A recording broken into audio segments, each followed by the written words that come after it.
Yeah, that's true. That's most of it.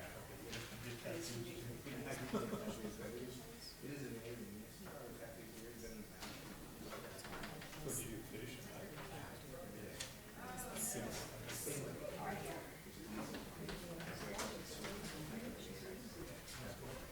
What part of we did that. You know, the golf course and everything.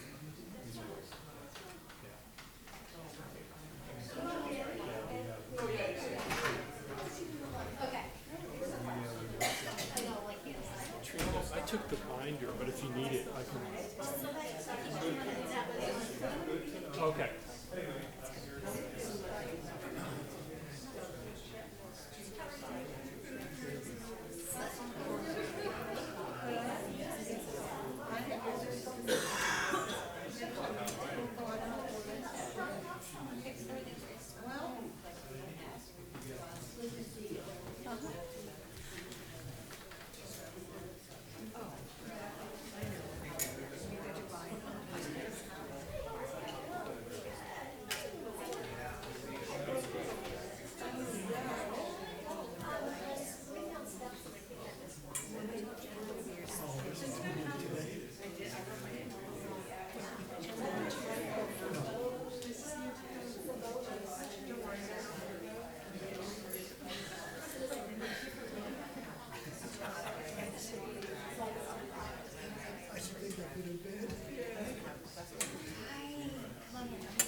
Oh, no, you tell me that.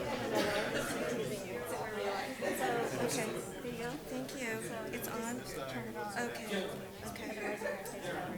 Okay. Just in case.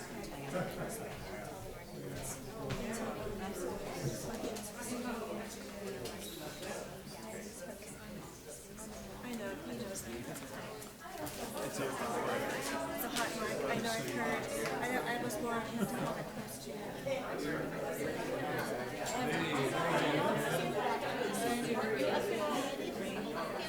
No, I got it. You drove all the way up here from That's on my for us? been up here for 4 hours. Of course. I can't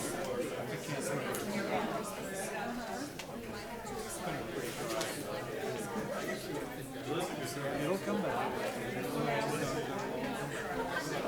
But it's fine.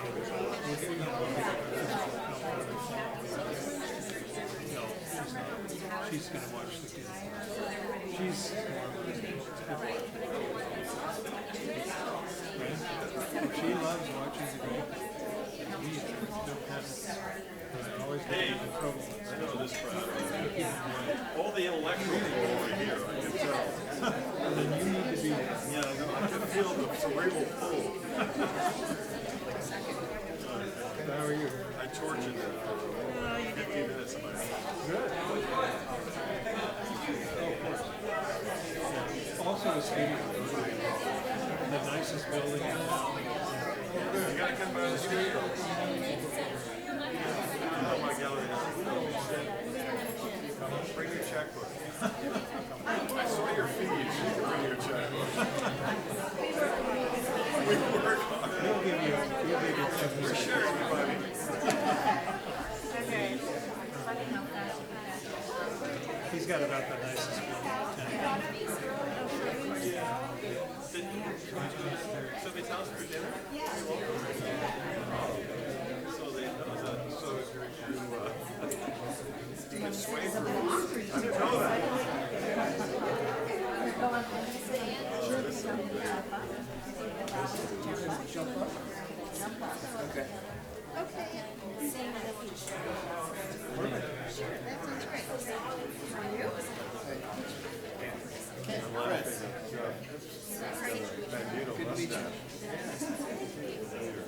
Yeah, I told him he needed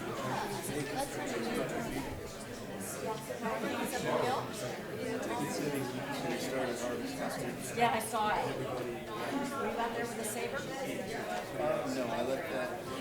I leave that with one of the just stick I still think, saber. yeah.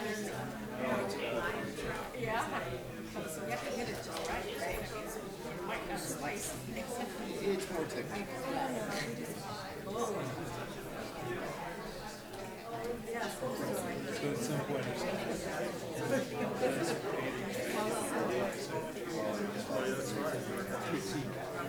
I haven't got what I've done is I've gone a little bigger, but I've taken So what I took seeing is we've expanded that. the others are sort of pretty different. I didn't want to go big. But some question.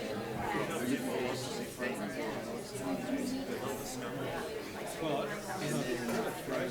You get textures over. How is that one? In fact, you know,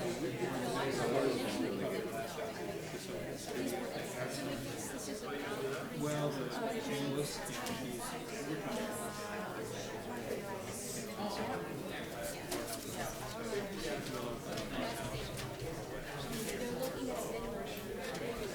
so you're invited. Come on by.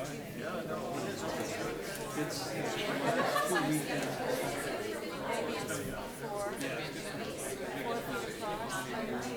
You're on a map.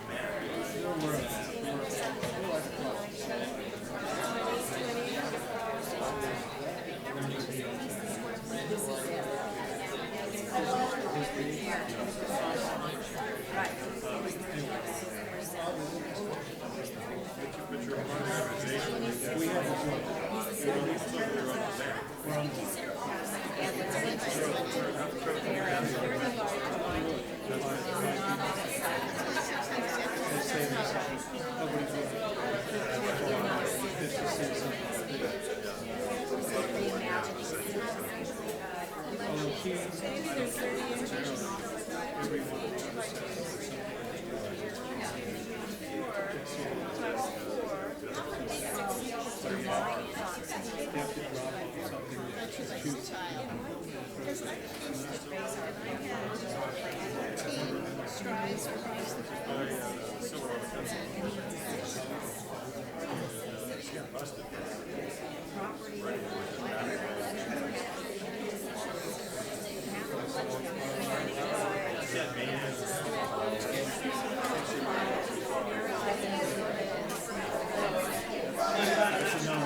I gotta see if everybody's seen it. What if my wife comes out?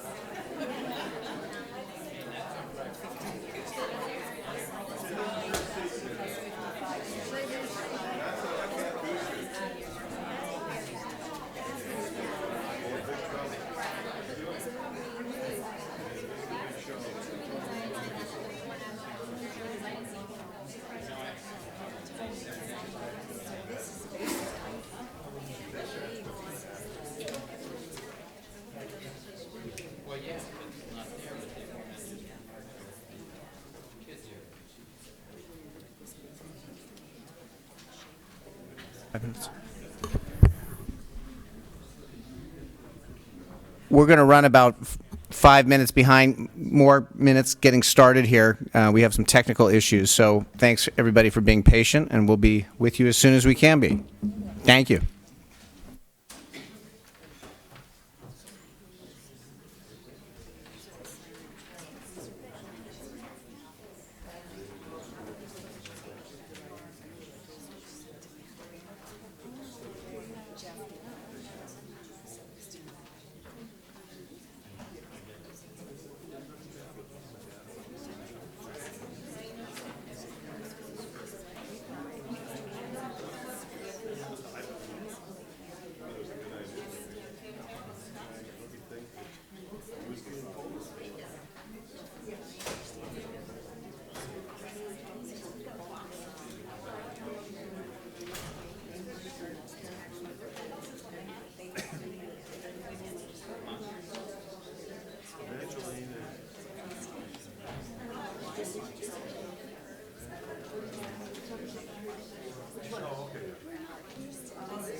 Somebody else is out there.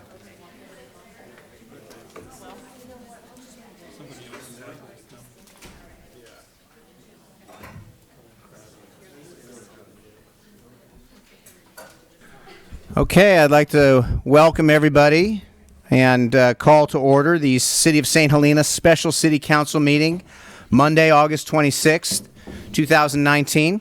I'm going to ask, or Mr. Belt has agreed to lead us in the Pledge of Allegiance, so we'll begin with that. I pledge allegiance to the flag of the United States of America and to the republic for which it stands, one nation, under God, indivisible, with liberty and justice for all. Thank you, and now we'll have the roll call, please. Mayor Ellsworth, Here. Vice Mayor Doring, Here. Councilmember Chateau, Here. Coverstein, here, Knudsen. Present. So now on the agenda is listed public comment. My thought in this meeting, it's a special meeting, and we're going to have a presentation on the site plans, the potential site plans. My thought is to hold public comment until after that, so we all see the presentation, and then we'll open public comment. Public comment, everybody gets 4 minutes. We're going to keep very strictly to that, so when the yellow light comes on when you're up at the podium, that means you have 30 seconds or 1 minute left, so you want to be shaping your comments to be finished when the red light comes on. The comments tonight need to stay focused on this issue. We're not talking about how we're going to finance things. We're not talking about additional development on the other part of the parcel. We're just talking about the site where the potential site for the City Hall Library is, and we need to stay on that topic because it's a special meeting. So with that, I'm going to hand it over to the city manager, and we'll get the presentation started. Thank you, and good evening, Mayor and members of the council. On this warm evening, I should say. We're really delighted tonight to share with you work that continues to build on the work of a lot of dedicated members of our community.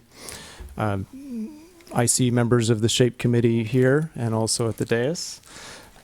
We have two council members, Councilmember Chateau and Councilmember Coberstein, that have worked on advancing first the scope of work for the RFP that eventually led to the selection of the architectural firm Nolan Tam. And they've been assisting us along with a group of stakeholders from the Parks and Rec stakeholder community and library stakeholder community. We have a steering committee, and a number of the members of that steering committee are here this evening as well. We grew that stakeholder group a little bit to fill in some demographics. And so we have a teacher, we have a member of a service club, we have representation from a different parent and others in the construction world. So it's a nice, well-rounded group. I want to thank our staff for their work in supporting this effort, and in particular, our assistant to the city manager, Jessica D. Kine. She's been instrumental to advancing this planning effort. And I want to thank Nolan Tam for their work. We all started very quickly after the contract was awarded, and we've done a lot of work over the last couple of months. Our purpose tonight is to provide an update on our community engagement efforts and to share our progress to date with the council and the community, as well as some preliminary site options for City Hall replacement, library enhancements, and a possible community or recreation space. Tonight, we're asking you to hear from the community and select options to move forward for what we're calling massing and 3D, essentially, diagrams and financial estimates. We'll hear more about that a little bit later. Things you won't see tonight will be, for example, references to the police department. We've excluded that portion of the City Hall building from this analysis. It's not part of the scope of work with Nolan Tam. And we're focused again on 3 buildings, not other buildings like Signorelli Barn, for example. And we acknowledge that there are other buildings within the community's assets that do need investment, but we've prioritized those. And so I'm going to ask to move to the next slide. So the format for tonight's workshop, the mayor walked through. We're going to begin with a presentation from Nolan Tam, and then we're going to hear from Ann Cottrell and Bonnie Long. They were the co-chairs of the 2009 General Plan Update. We will have some preliminary opportunity for questions from the council before we move to public comment, and then back to the council for discussion and direction. And this is just a little bit of background on the journey that we've been on. So looking backwards, and this is just a little context, we had a SHAPE committee, the St. Helena Assets Planning Engagement Committee, an 11-member citizen committee that met between November of 2017 and May of 2018. They issued their final report in late May of 2018. We had a joint city council and SHAPE committee meeting on June 25th, 2018. The outcome of that was, Mr. City Manager, go build a plan. And so we brought back that plan in September. And you prioritized the focus on 3 buildings: City Hall replacement, enhancements to the library, and what about a possible community or recreation space. And the council endorsed a civic infrastructure strategy that consists of 4 phases. And that's our next slide. So the 4 phases of this strategy, really to take it from start to finish, consist of baseline research and public engagement, and that was essentially the SHAPE process that's now complete. Number 2 in bold is where we are today, and the development of the RFP, the prioritization of the assets, the development of the RFP, the hiring of the architectural firm to take a look at the visioning and the program for each of these buildings is what's underway now. We will have preliminary cost estimates after we're finished with the work with Nolan Tam and in their phase 1, their work. I shouldn't call it phase 1, but the initial scope of work that we've entered into with them. Phase 3, which will be coming and coming soon, will be decisions on which buildings to advance to formal design, formal refined cost estimates, and a discussion about a funding strategy. And so we'll have those conversations relatively soon as these numbers continue to roll forward. And then eventually construction at some later date. So at this time, it's our honor to introduce Janet Tam with Nolan Tam Architects to walk you through their work to date. Thank you, Mark. Again, I'm Janet Tam, and this is Trina Goodwin, who is our project architect and specialist in library buildings. I wanted to just say how excited I am to show you where we are with the project, and really look forward to your input tonight, in addition to all of our public community input that we hope to get. So I'm also going to be going through some history first, just to bring everyone up to speed. We've been busy at this for 3 months, but obviously you all have been really busy at this for even more years than that. Tonight, our part of the agenda will be to review the community engagement that's happened to date, go over our space plan programs, review our test fits, which we're calling test fits, talk about the preferred options that have floated to the top with our stakeholder group, and then have public comment, and then, of course, want you to tell us what to do next. So again, our goals for tonight is to discuss, have a robust discussion about the pros and cons of the preferred options that we want to present to you tonight, engage the public in comment, and then again, to get your direction.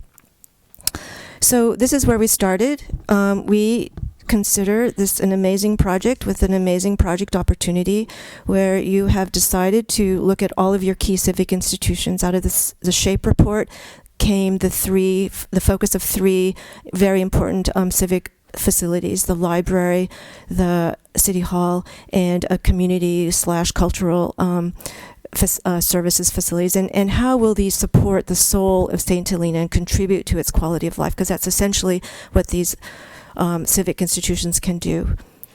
So it's building upon the SHAPE report.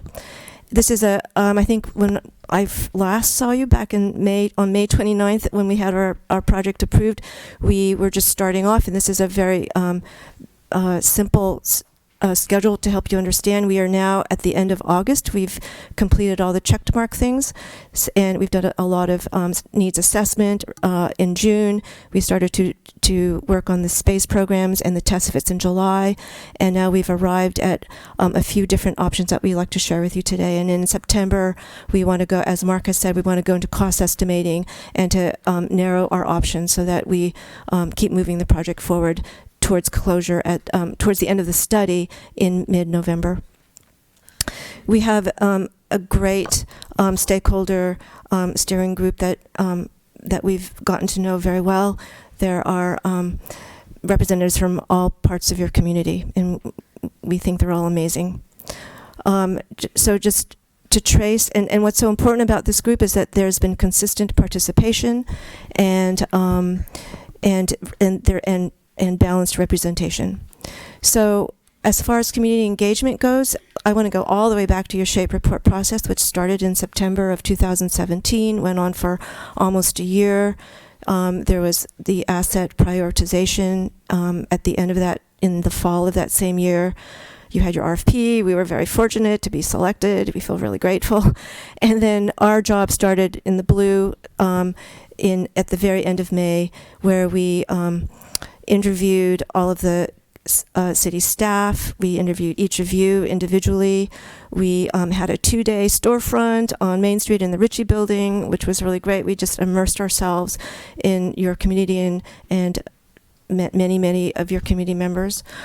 We also had a very robust online community survey, which I'll go into some of those findings into a little bit into the presentation, where that went after the storefront for a few weeks.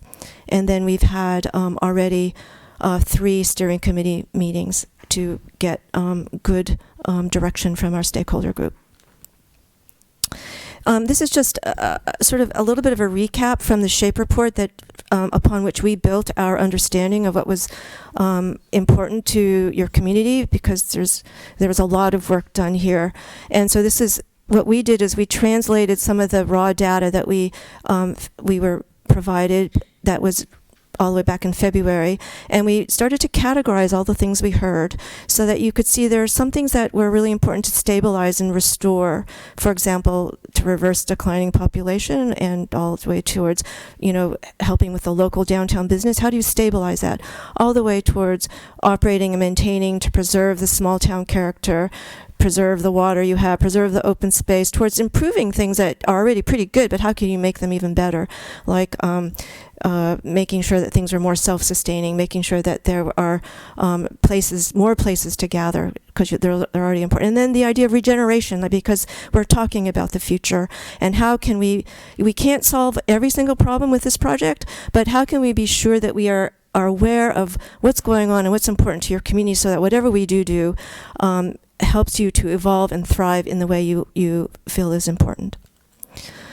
So, as you all know, you already looked at all of your I forget how many, 14 different city-owned sites, and then out of the SHAPE report came these 3 facilities, and each facility had there was not a real recommendation, but there were options. Like, okay, you could build build a new library, add a new location. You could keep the existing library and renovate it. You could keep the library where it is, but build it new. And then for the city hall, you could build a new building at Lyman Park, or you could relocate it somewhere else, or you could maybe do an adaptive reuse to another building, and then with the civic community rec center projects, it did seem like, well, consider Crane Park. That seems to be a pretty sound location. So Trina's going to talk a little bit about what we heard from staff before we go on. Hello. Since we came up in June, we had a couple of intense days where we not only talked to a lot of people, we went around and looked at the actual facilities and talked to staff. So these are just some highlights we heard at the different buildings. So from library staff, we heard one of the really unique things that is in the St. Helena Library is the wine library. It's one of the largest wine libraries in California. and it's something that they're proud of, and it also is one of the nicest spaces in the library where they have gatherings. We also know that the children's programs are very popular, and the children's room is overcrowded with people and activities, and it's very well attended. Everybody has noted that it's in a beautiful setting, but it does not have many windows where you can look out and see the beautiful setting, and certainly even fewer doors where you could go outside and have an indoor-outdoor connection. And so that's certainly an opportunity looking forward. There is the ground floor, and as you can see, it has that high ceiling, but there are areas that aren't accessible to the public that are second floor attic spaces.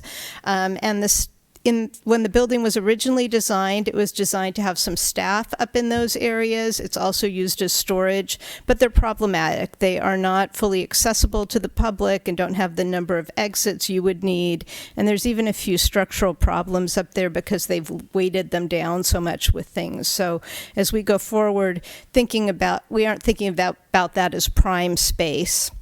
And then lastly, it's been noted that there is some parking. There's about 12 parking spaces in a little lot there, but there isn't a lot of designated parking. But in general, I think we felt like the library building, while it has some issues, it's not falling down. It certainly could live on for a good long time, and it has some potential to be used by the city for some valuable use going forward. In contrast, City Hall feels like it is about to fall down and doesn't have really a lifespan that would, be useful going forward. And if you haven't been anywhere except the lobby, trust me, that's about the nicest part. So they do need more meeting rooms. There is a need for City Council to have a dedicated place to meet. We interviewed each of you, the council members, and everyone said that a dedicated city-controlled council space was important. And there are inefficiencies not just because the building is old and has leaks and other issues, but I think that inefficiencies based on the layout. And it also could use better security. And then when we look at Park and Rec, they're spread all over the city. They don't have permanent office space. They're kind of on Railroad Avenue now. They have Crane Park, which is wonderful and has some great programs out there. They use school facilities. They rent space from the Catholic school, for example. And they also use the Carnegie Building and some other space at Railroad Avenue. And one of their priorities is some sort of multi-purpose room that they could do summer camps and do other big activities. And they have a strong relationship with the Hispanic community. So when we came up, we spent 2 days, and we were in the Ritchie building, as we mentioned, and I'm sure a lot of people who are here tonight came by. We had about 80 to 100 people who came by over those couple of days. We had a series of guest speakers who talked about these different types of buildings and uses and how they're done in other communities, and we got a lot of input. But I think one of the things that was most interesting to us is since we were just there, people took the time to really talk to us. We had a lot of long conversations with people where we weren't just getting what's on these little Post-it notes or a dot voting. We really got some in-depth conversations with people. And some of the things we talked about is where civic life is. I think in that middle image there you can see it's sort of in the downtown area, whether it's at the library site or it's down by Crane Park is the other sort of general area that people said were highlights. And then they made comments about things they'd like to see happen in all these buildings. And I'm going to hand it back to Janet.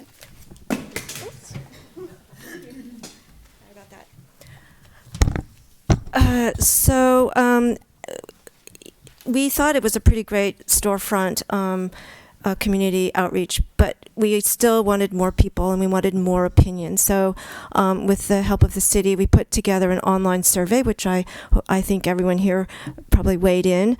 And it was pretty interesting. And 482 responses is pretty awesome for a community of your size. So I think it was very successful. And we ended up closing it on July 31st. I think people would have kept going if we'd let them.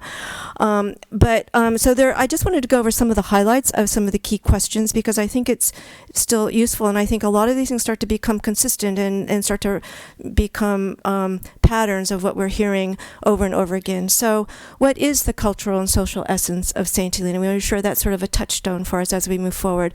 Well, these are in order of ranking, actually. First ranked is a great place to raise a family. Second was small rural town with a city culture. Third was connection to open space and natural setting. And then the next question was, well, what are the top 3 issues that are really facing St. Helena if you could choose? And we did have a list of things. We made up a list of multiple choice from items that we heard through the storefront or through the SHAPE report, so that these things didn't come randomly from us. They were really based in what the community had already said. So the first item was really affordability, and we can interpret that in probably many layers of what that means. Second was the viability of the downtown, a lot of concern about the downtime. And the third was the preservation of St. Helena's small town character. And then we asked about how do you use the library, the city hall, and the park and rec services? What are the roles of these key institutions? So for the library, the first item, not too surprising, books and media. It's what a library traditionally has provided. The second was the children's services are quite well used. And the third is it provides a quiet place to study and read. These are all very traditional ways of using the library. The city hall, you go there for your permits and licenses. You go there and get city advice or information. And it's also a place where I suppose you can find out about team meetings, or maybe you have meetings at the city hall. And then from Park and Rec, I think the thing that rose to the top of Park and Rec is that they are in charge of very special community-wide events. They are very appreciated for the access to park and nature, and of course your very famous bocce ball. I think that's true. And then this is kind of a key question. Everybody's probably excited to know what people voted. Where would you locate the St. Helena Civic Center? So the number one location was near the existing library, and that's 45.7% of the people who voted. The second choice was the current City Hall location, which was 38.6%. Both fairly close, but the library has a little higher percentage. And then something that we are most interested in is, if you could, what new roles, what new synergies, because we're talking about the future, and shared services could these facilities have with each other? And the number one item that came up was really the sharing of common public outdoor space for community gathering, and something like a community living room.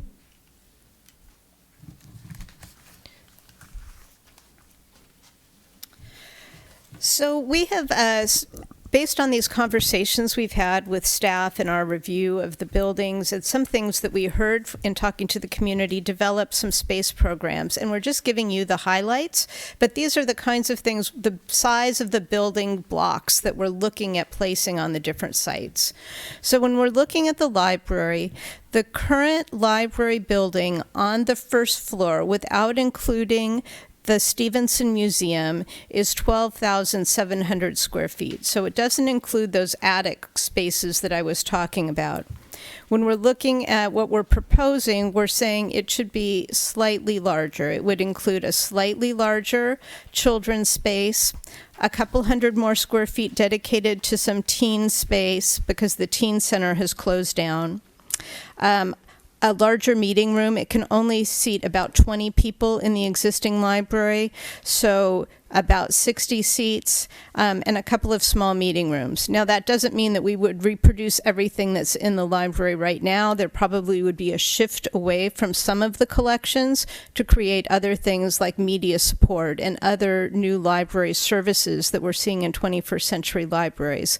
But we're looking at about 15,000 square feet, whether it's in addition to the new building or if there was a possibility of a new building. When we're looking at City Hall, now this is the size of City Hall without police and without the council chambers. This is staff space we're talking about.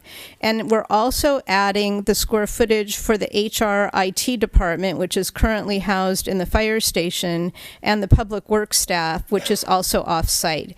And we're essentially saying we think that that is an appropriate amount of space just to reproduce it in a newer, better building. Now, again, it doesn't mean it would be exactly the same as what you have. It would have more meeting rooms. It would probably have fewer and smaller offices. It would probably change the configuration of some of the storage, which we think could be used more efficiently. But in general, we're reproducing about the same amount of space.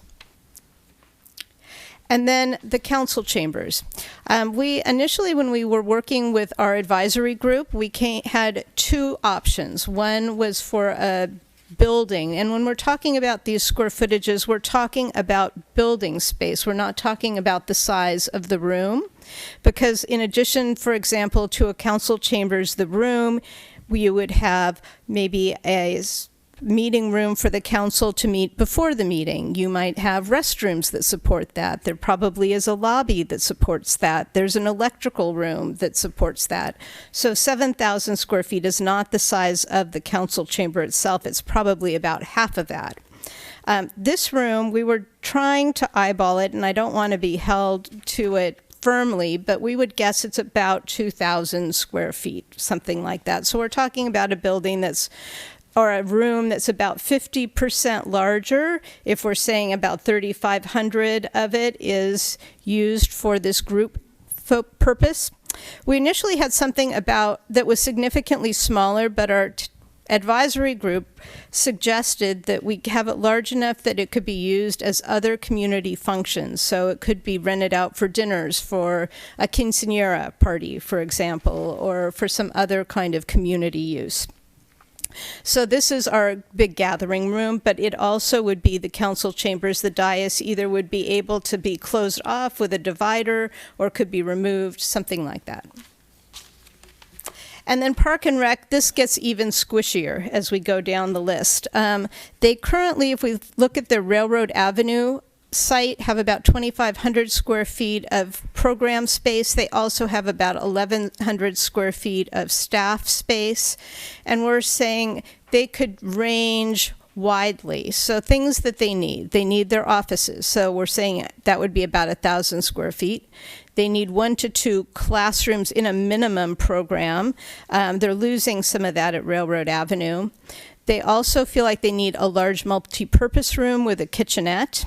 And if they could do something bigger, they would want 2 40-seat classrooms instead of the 1 to 2 30-seat classrooms, and an even bigger 5,000 square foot multi-purpose space. And those are some of the space you would see blocked out when we look at the diagrams at Crane Park. We were thinking this is different than the council chambers. This might be more recreation-based or tied in with the park and the bocce kind of programs. Ooh, keep hitting this. So in addition to our Nolan Tam design team, we also have some very good urban design designers on our team, and I wanted to channel them and talk a little bit about how we now start to zoom in or starting at the 30,000 view of understanding your community. We've talked a lot about issues and things that are important in themes, but there's also a physicality to our project. And so this map really helps to frame our project. I know it's a little hard to see, but it's really a map trying to describe the patterns that are existing in your community and the connectivity. You have a cultural, what we could call a cultural center where your library is located. It's the orange dot. There's a civic hub where your civic center is now. And then there's sort of a more recreational hub at the green dot where Crane Park is. And you have a big railroad track that divides the two.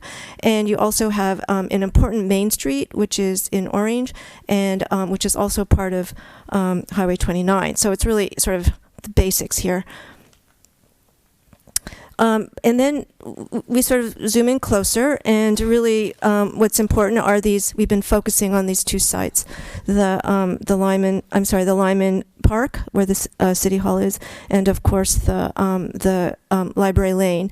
And you can see we've started to try to understand the sort of characters of each place, and the obviously the City Hall site is very connected to the Main Street, and the Lyman Park is, the Library Lane has these important connections and views to the vineyards.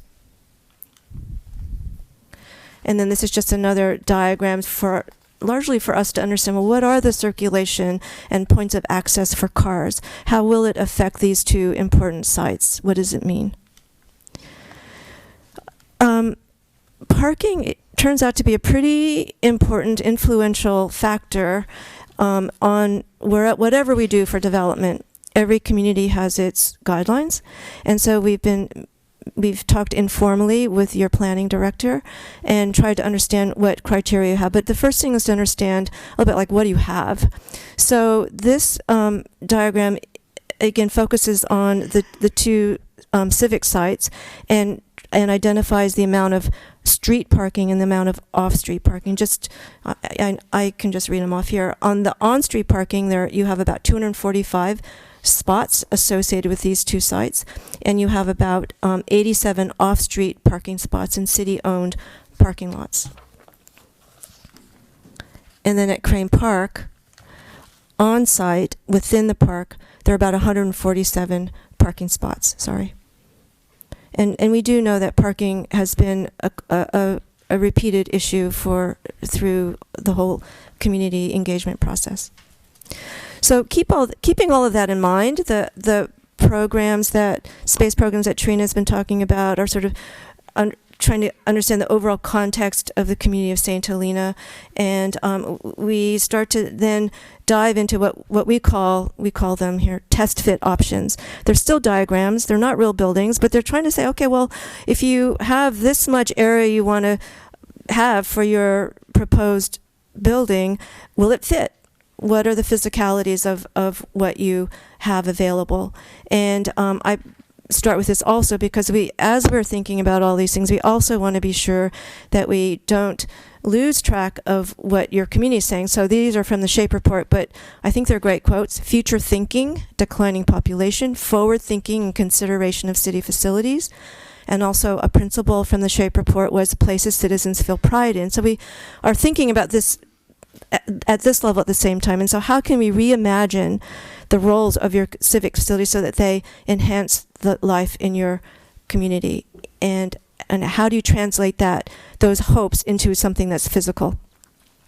So I'm going to show you now 5 different options. There are really sort of 3 with a couple variations, but bear with me as I go through them.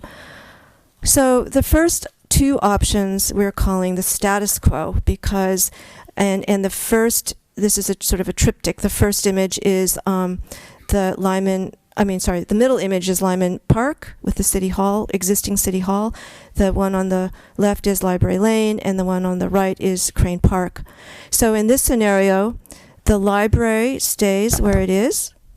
It's renovated, of course, and the City Hall is torn down and it's new.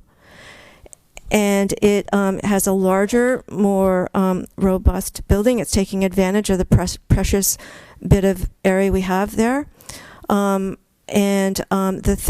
third part of this is Crane Park, where we've identified 2 potential sites. There's an A, which is close to the bocce ball, and then there's a B further over where Head Start would have to be removed and a new building put there. Each of those options, A and B, is a footprint of about 5,000 square feet. But it could be multiple stories, it could grow a little bit, but those are 2 potential locations that we wanted to have our stakeholder group review. So just a little bit about each scheme again regarding parking. So if you keep the library where it is, it's essentially an existing use, and whatever number of parking spaces you have there, you don't have to increase because it's an existing use and it's sort of everything's grandfathered in. If we were to build new, that would be a different story. the middle, which is City Hall, because it's a new building and we're estimating you have a potential of something as large as 20 to 24,000 square feet over 2 floors, that has, it has a relationship to the park, but we were, part of our ground rules were that we are not to go into Lyman Park. But that, because it's a new building, you would have a parking requirement that's closer to 130 to 150 spots. And then for the Crane Park, if you had something that varied in size anywhere from 5,000 to 12,000 square feet, you would have a minimum of 40 to 100. Now, for all of these sites, the Crane Park, there's not much of an issue for parking, but for the other 2 properties, there would definitely be a deficit of parking. I mean, for the middle site, you'd have a deficit of parking. We'd have to figure out what to do. So option 1B is very similar in terms of the sites that we're looking at, except it's now reversed, so that the City Hall is in the library. It's an adaptive reuse. The parking now is triggered. You'd have to have, say, closer to 80 parking spots. The middle scheme is a new library where the City Hall has now been removed, but again, because it's a new use, the parking jumps up, parking requirement to maybe 150 to 160, and it would be a 2-story building also. I should point out on this particular site, the existing parking lot really only has about 27 current parking spaces. We were explained by the planning director that at this time anyway, the standard is not to include street parking as part of your parking count. So you can't use that as part of your what you need. But I can talk more about that later. Okay, so that's option 1, the status quo. Option 2 says, okay, what if we started to consolidate? The next 2 options are considered consolidation schemes, so that we take the City Hall, because it's falling down, and we build a new component and attach it to the existing library. So it's kind of it's a scheme that uses the existing library, but it modifies it, so you could put another structure, which would be the City Hall next to it. The City Hall would be 2 stories. The library would remain 1 story. The parking requirements are roughly similar to before when the City Hall was new, 140 to 150 spots. But then what this does is that it frees up the middle, the Lyman Park property, so that can become, it's still city-owned property. It can become a public-private use. It has in our minds a fair amount of potential, and that would be determined use at some other point. And Crane Park, with its potential A and B sites, remains the same for all of the schemes I'm going to be showing you. So that's scheme option 2. Option 3 is takes a similar sort of approach. It moves everything so that there's a consolidated scheme on the Library Lane site. However, it takes more of the Library Lane property. The reason why we did this is so that we would have more program area and have more outdoor space that the community was craving. The first option here, or the option here, shows the existing library pretty much as it is, although we've removed the Stevenson Library and need to relocate it to a different spot on the same, somewhere here. It has the middle building is the council chambers, it's, as Trina described, as a separate building, and then the City Hall would be a single story on the east side. So again, this leaves, same as the scheme before, option 2, it leaves the Lyman Park's site open to future public partner uses or public uses, and the Crane Park rec site is the same. option 3B, it's sort of a sleight of hand. You can see that it just reverses the library and the city hall. That's the main difference. So that now the library is the new building. So if you're coming down Adam Street, you would see the new library as opposed to the new city hall, and this city hall is moved into the existing library building, and the building in the middle, the council chamber / multipurpose room, remains a multipurpose building. So we went through these options with our stakeholder group, and everybody had a very robust conversation. We had broken into 3 groups, and what was interesting is that, and we asked, okay, what is your preferred option?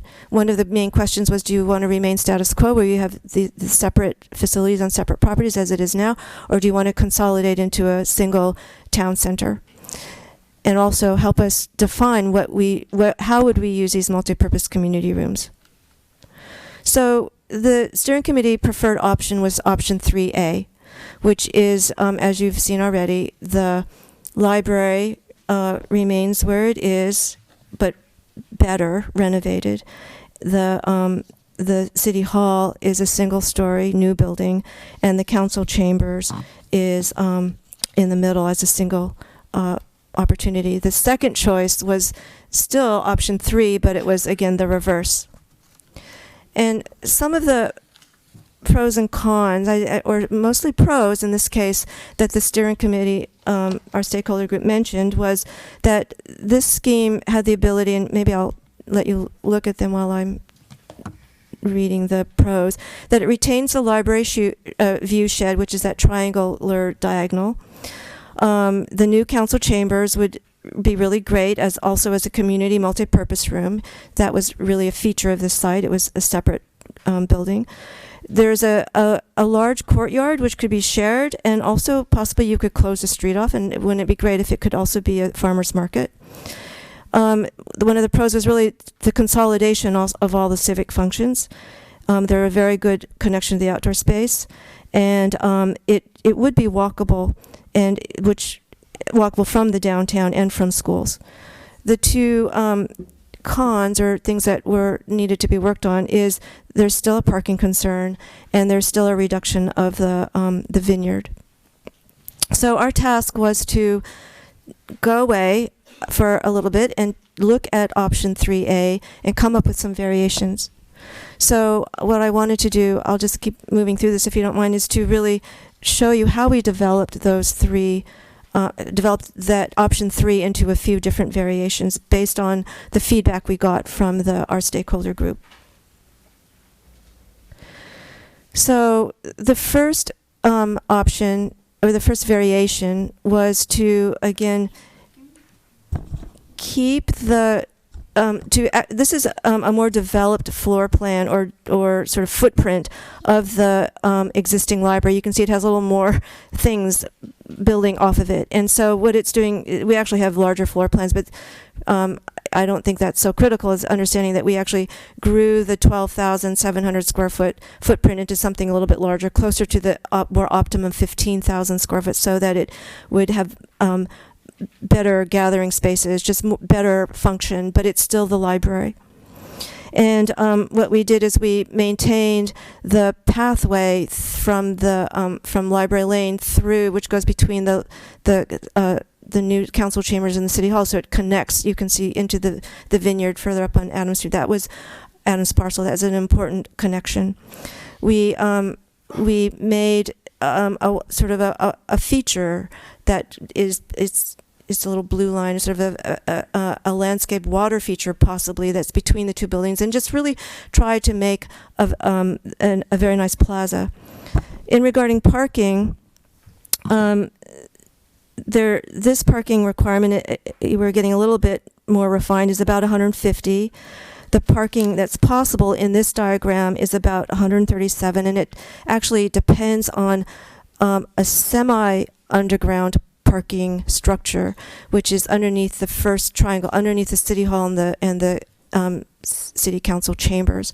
It's if you can imagine, it's a parking garage that's about 4 feet below grade, not a full story, so that it's more economic and doesn't feel like you're buried in the ground.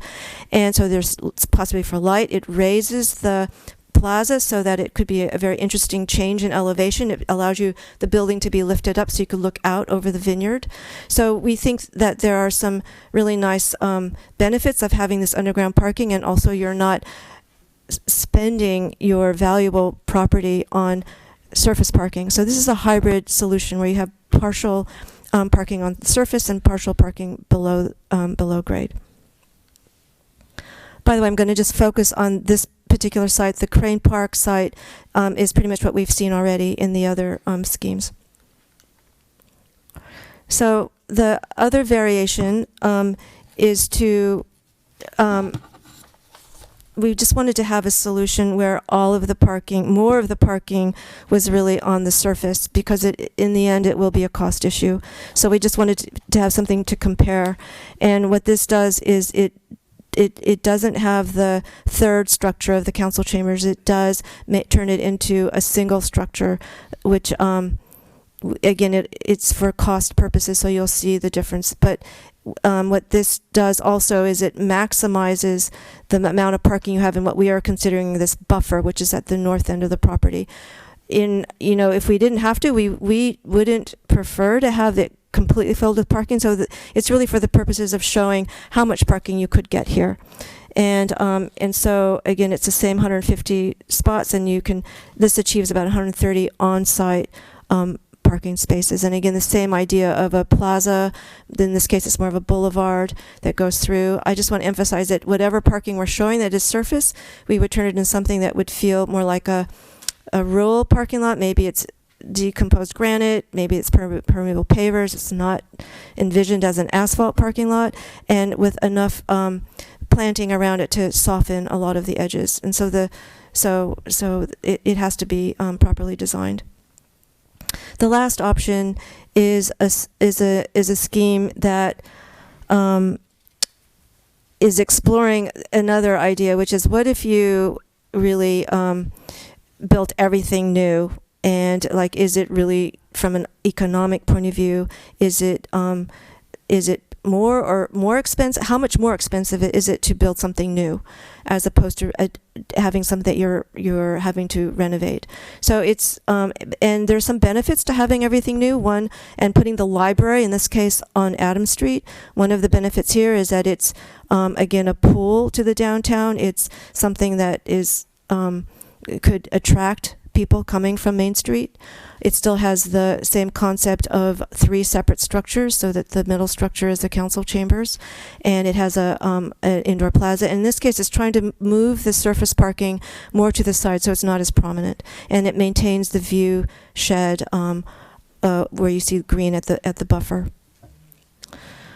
So this is a lot of information to absorb, and I'm happy to Trina and I answer any questions. I think I'll just end on a couple of these more images that people can really maybe grab better in terms of what these important outdoor spaces might look like, where we are trying to use natural materials, use bioswales, make sure that the outdoor plazas are wonderful places to gather, very similar to many of the wonderful outdoor spaces you already have.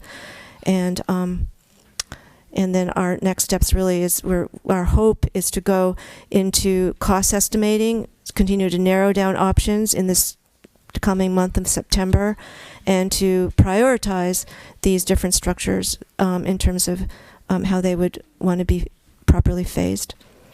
So with that, I'm happy to answer any questions, or we'll defer to Mark.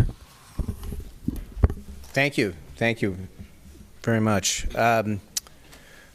Mark, do you have any comments initially?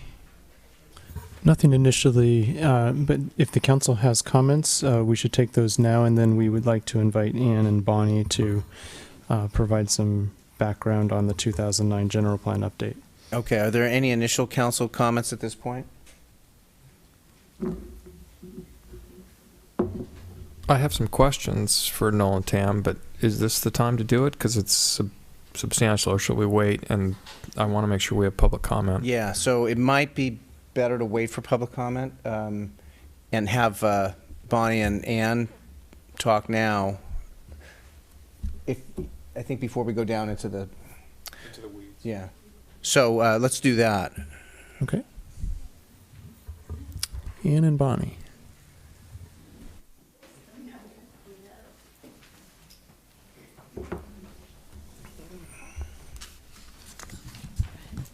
Thanks.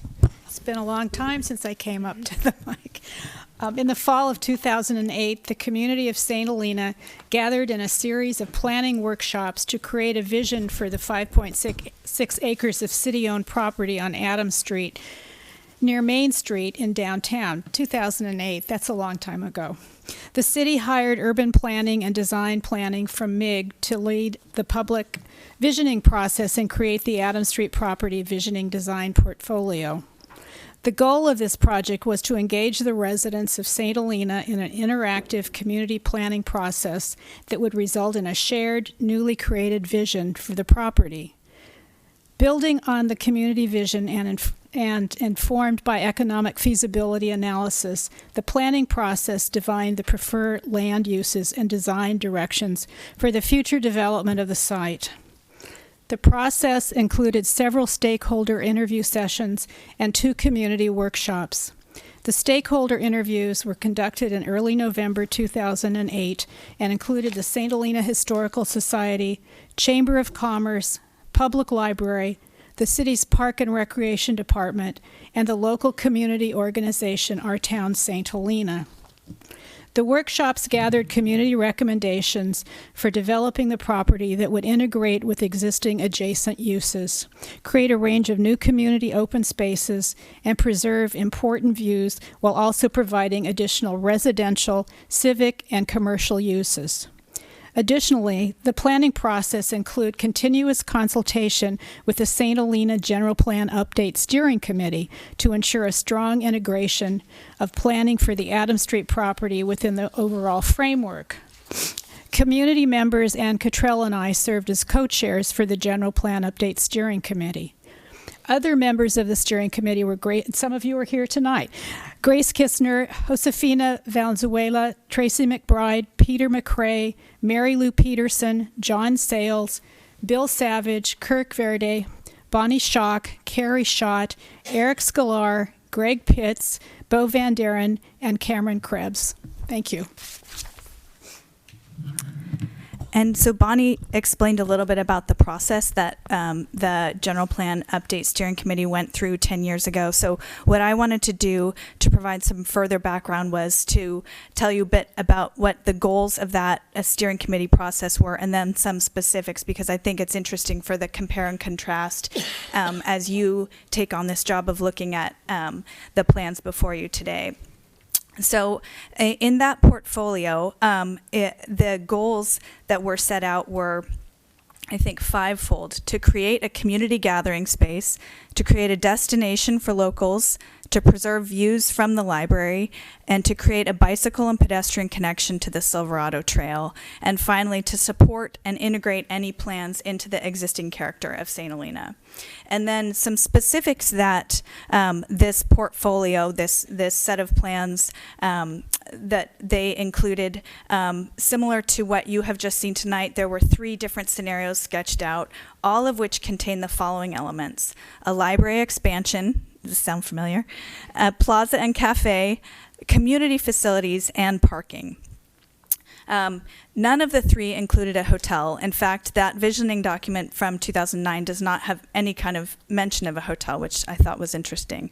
The final preferred version of that plan also included a civic space, which included the option for a city hall on site, community space for local nonprofits, housing, retail, and an amphitheater. And in retrospect, as Bonnie and I were looking through it, it looks pretty crowded. Also, that plan envisioned a plan for the entire 5.6 acres. And so in several of the iterations, there was continued open space like what you guys have seen in that plan before you today. As Bonnie mentioned, The city began the 2008 Adams Street visioning process in conjunction with the 2007 general plan update. At the time, this seemed like a good idea, as the Adams Street outcome could then be incorporated in the updated general plan. However, the city council did not approve the general plan, but instead decided that more study on water and other issues was needed. So the Adams Street visioning and all that design work fell into an extended holding pattern along with the draft general plan. Another issue in hindsight that created a problem was that there was not a clear set of steps for the Adams Street visioning process. Yes, we had workshops, but we did not begin with an initial analysis of citywide assets and needs like the SHAPE Committee has produced in this current planning cycle. Moreover, once the portfolio was completed in 2009, there was not an identified next stage to assess the costs of their various options, nor a stage to look at the ways that the city might finance those costs. So even if that Adams Street visioning had occurred independently of the general plan update, it still may have foundered because it didn't include those cost analyses or explorations of how the city might finance those projects. In closing, I think it's just worth noting there are many similarities in the goals, but the contrast in the specifics in that the process before you today seems to have much more analytics involved and the phasing where you can address the costs in a separate analysis than the planning. Thank you for the opportunity to provide some context. Thank you very much. Do we have any questions for Ann or Bonnie from the council at this point? Okay, thank you. So at this point, unless the city manager has something to add, I'm going to open it for public comment. And once again, let's keep the comments to 4 minutes. The yellow light comes on. That's a minute left, so you can organize your thoughts to finish by the time the red light comes on. And the comments need to stay contained on the site options and not the property behind it or how we're going to finance. Those are conversations for a different day. With that, I will open it for public comment. Is there any public comment?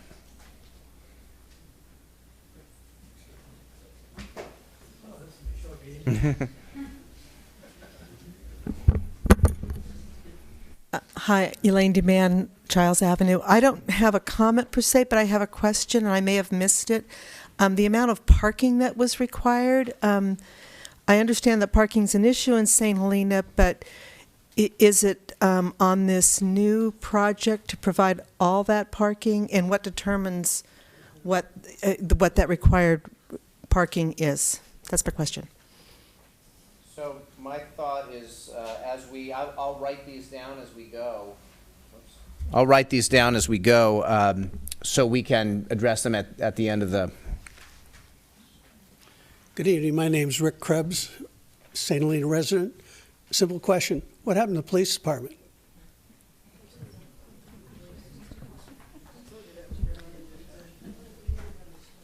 So we'll address that as we get past public comment as well. Okay. Hi, my name is Jerry Working. I am the chair of the Board of Trustees of the Robert Louis Stevenson Museum. And as I was sitting here tonight, I saw that we were still included in a lot of the site maps, although a couple of them, the museum might need to be relocated. I just wanted to tell you all, we're really glad for the opportunity to be able to keep having a conversation with all of you about the museum. It was leased by the city. The land is leased to the museum. It was leased to the city in 1978. We've been there for 50 years. It was built by private funds by Norman Strauss in 1979 to house the collection. So we would like to continue to be part of the conversation and just be involved. Thank you. Thank you. Yes.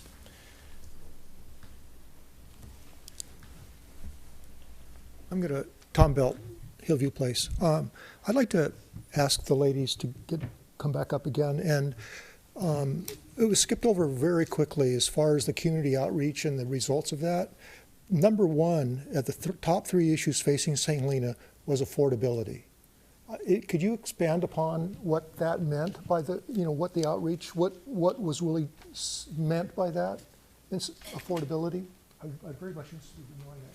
Is it housing? Is it, So, yeah. Is it hotels? Is it the cost of eating here? Is it the cost of buying clothes here? What do you mean by So, affordable? Tom, please address the comments. Affordability. So what we'll do, we'll write that down, and then as we finish up with public comment, we'll address that. And please feel free to queue up here on the public comment. Good evening. My name is Pat Dell. First of all, I want to say, wow. I mean, this is terrific. This is a lot of hard work, and I'm really, really positively impressed by the results that we've come up with. I just made a few brief comments as I went through. So, under the library space program on page 11, new meeting rooms, seats 60. I assume that you had a lot of people from the library. Is that enough? Like when you have a program there in the evening, is that really enough space to seat people? Just a question. And then 2 small meeting rooms. I wonder how many those rooms seat. I know Federated Women has their board meeting in one of the rooms back by the Children's Library every month, and it seems like that's barely adequate even for our small group.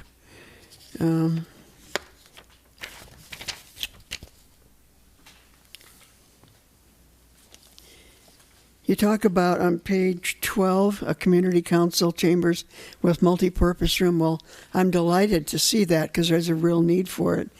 But I'm hoping that this would be free to service clubs when they do events to raise funds to give that money to charities.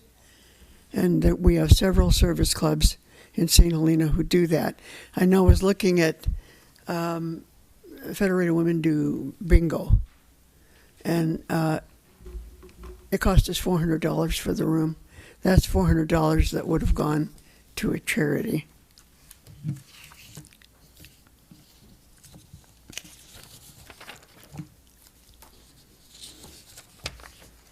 I wish I could say which option I like. That's really hard. Of course, I like the one where everything is new. But I also like the city to be able to afford it. So I don't know. Let me see if I had any other questions. I guess I said cost all new. I really liked that option with City Hall with the parking beneath it, with the slightly subterranean parking. I think that's a great idea. Yeah, I think those were my questions. And once again, congratulations on turning out some beautiful work. Thank you.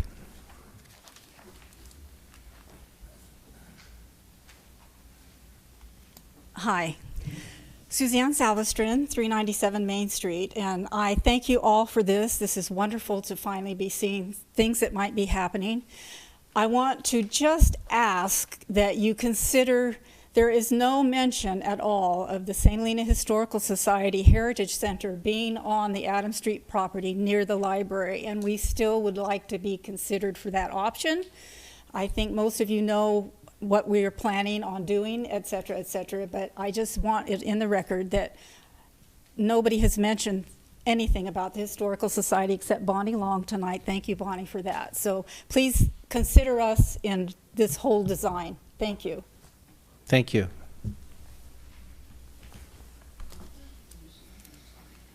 Good evening, Catherine Quaid, new to the area. Thank you. The 2 questions I have are, one is about data, especially when you talk about affordability and the need for a good place to raise a family. Are the projections in population and aging in line with this whole process that went through? So are you looking at the aging of the town or what went into the planning? So just the data. And the second one is, I didn't see in there, but you probably have in your assumptions, the idea of electric car parking, and just when it's having parking spaces, I think a lot more places are providing facilities for electric cars and for kind of using a good kind of lighting that's sustainable with that.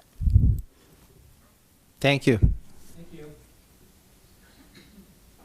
Any other public comment? You do. We have to have you on the microphone. Do you need some help? We're happy to walk you over. Yeah. Thank you, David. David jumped up there.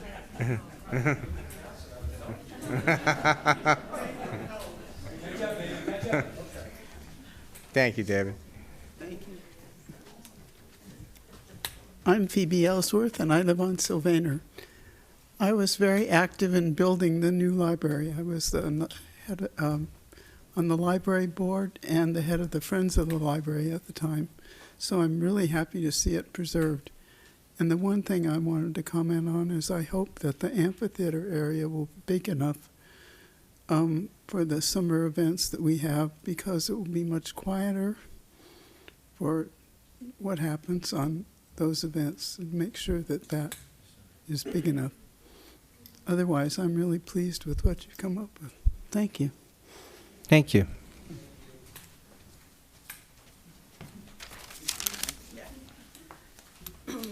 Nancy Dervin, St. Helena. Speaking of the amphitheater, I don't see amphitheater on the plans anywhere. And I guess it looks like City Hall, it's been determined, is going to be on this site because all the options have City Hall over by the library.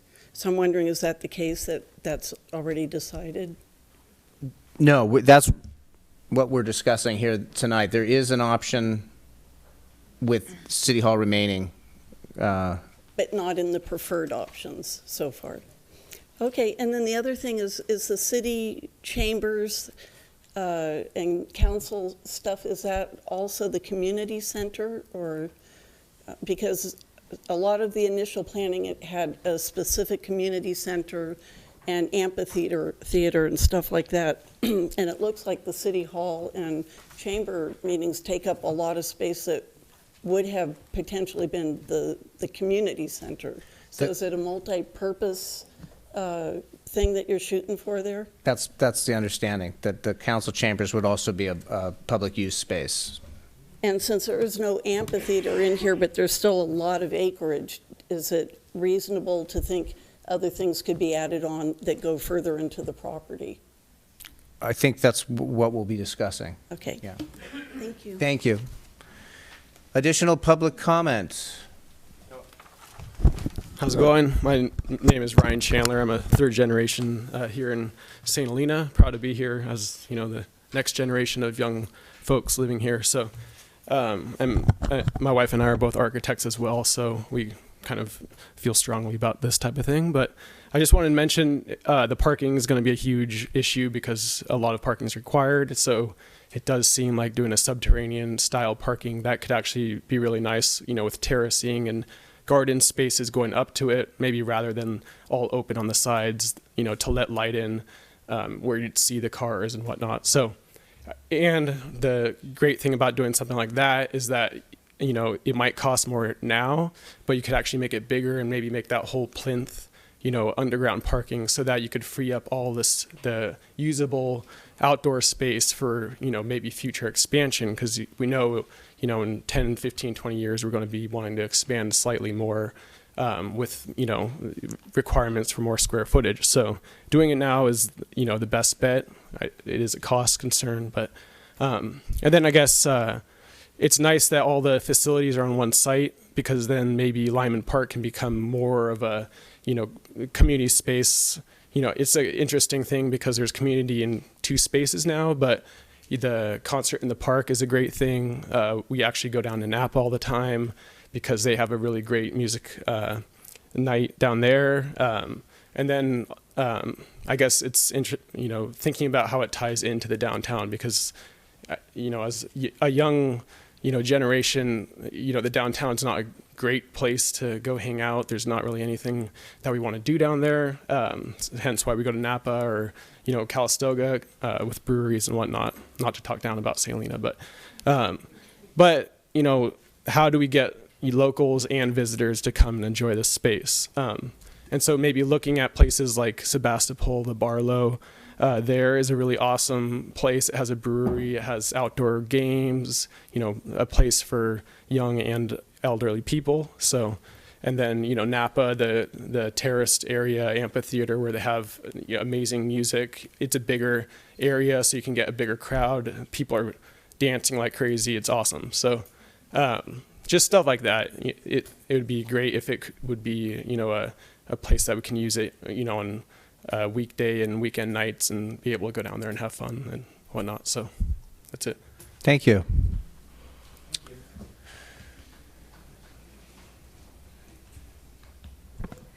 Hello, I'm Lynn Weber. I'm a resident of St. Helena, and I'm also on the library board. I love the 3A and 3B, whatever they were, options. They were just terrific. And I want to commend you on your beautiful work. That was really good. I have a concern, though, that if we dig down, we're going to hit water. And so I think that before that is actually put into operation in any way, there needs to be an awful lot of testing done to make sure that we aren't fighting it off, for the rest of time. I also have a somewhat of a concern about a water feature near a library for the question of mold. But maybe that can be addressed. But anyway, the digging down is, I think, of some concern.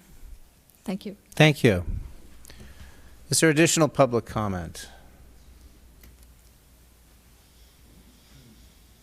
Good evening, Giles Beaker, Hunt Avenue. Mr. Mayor, council members, thank you for your service and for the committee for their service on all of this work. Just to follow on to these last times, I know we're not really getting into budget. One of the things that I didn't see in this, though, was an idea of a shared parking study or shared parking plan to address some of this parking need. And that may be a way that we can reduce some of the parking volume that's required for the individual project by seeing reciprocal or complementary uses. And I also agree, having done some projects here, subterranean water and subterranean parking is expensive everywhere and incredibly expensive here. Thank you. Thank you. Is there additional public comment?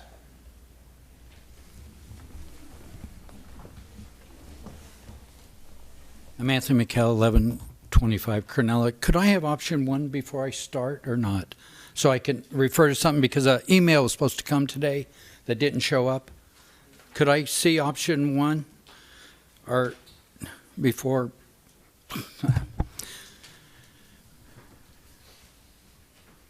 That's not option 1. Which one are you looking for?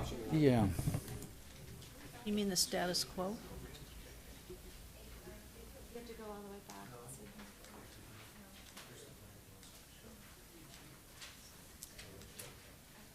That one.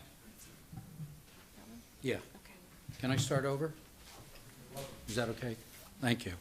I've lived here all my life. In fact, my family came here in 1918. Not to say that we know more than anybody, but we've been here a long time. I built very expensive homes and very big wineries. Doing this underground parking will cost you a lot more money.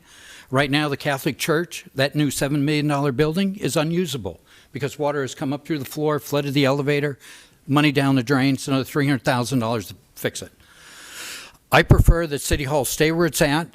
You have an 8,500 square foot building that I think you want shops down below. Why don't you put the recreation department on the bottom floor? That's 8,500 square feet. That's almost as much need as they want. I came up with a proposal, but that email didn't come through, and I know you guys, people have seen it in the Star, that this property, when it was bought by the city in 2000, it was to preserve open space, especially room around the library, and for community services.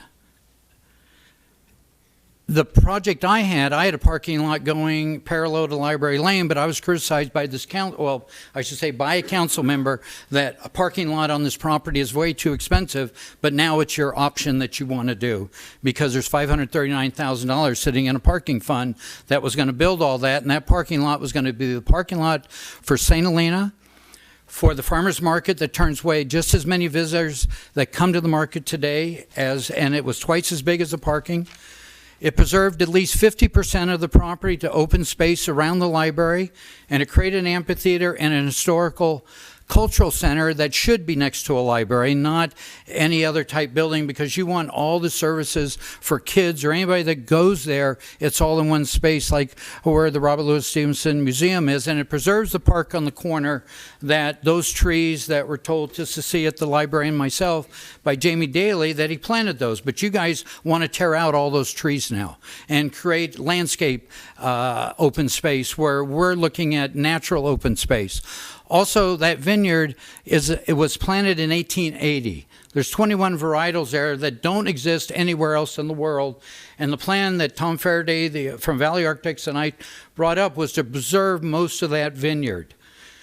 It left 2.5 acres on the other side, and I'm just curious from the design people, were you even asked to look at the other side and maybe put City Hall and these other buildings over there? Or were you just told to look at this small little 2.5 acres, because that other 2.5 acres, that we all know what's going to come of it in the future once you get all the costs. We're not foolish about that you're going to have a hotel there. So I think that's a good point. We're talking just about this site. Yeah, but I'm just asking if they were even asked to look at the other site, because you could put City Hall on the other side if you didn't want to put it where it's at. But what else are you really going to put at the existing City Hall next to a fire station that is compatible there? And you could house everything there and leave this property for future, because that's why it was bought originally by that city council. I know you all are in charge now and you can do anything you want because it's your baby now, but it was bought for the citizens of St. Helena for our use and to preserve the open space that sits there.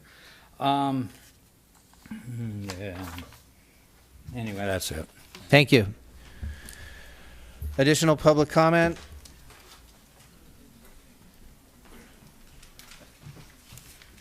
I'm a little late to the party, so I probably missed all the presentation.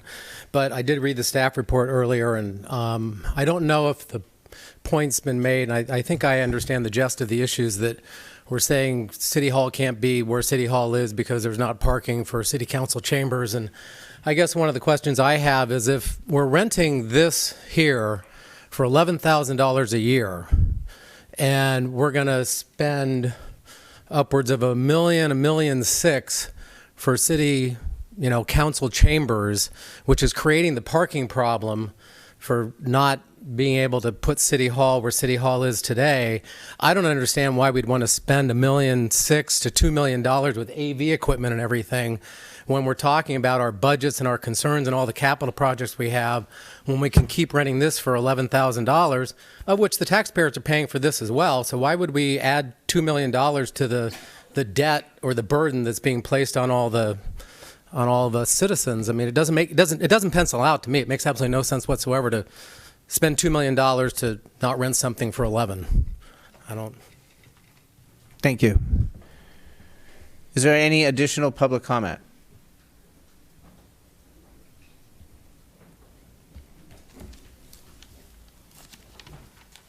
Oliver Caldwell, South Crane, Mayor, Council.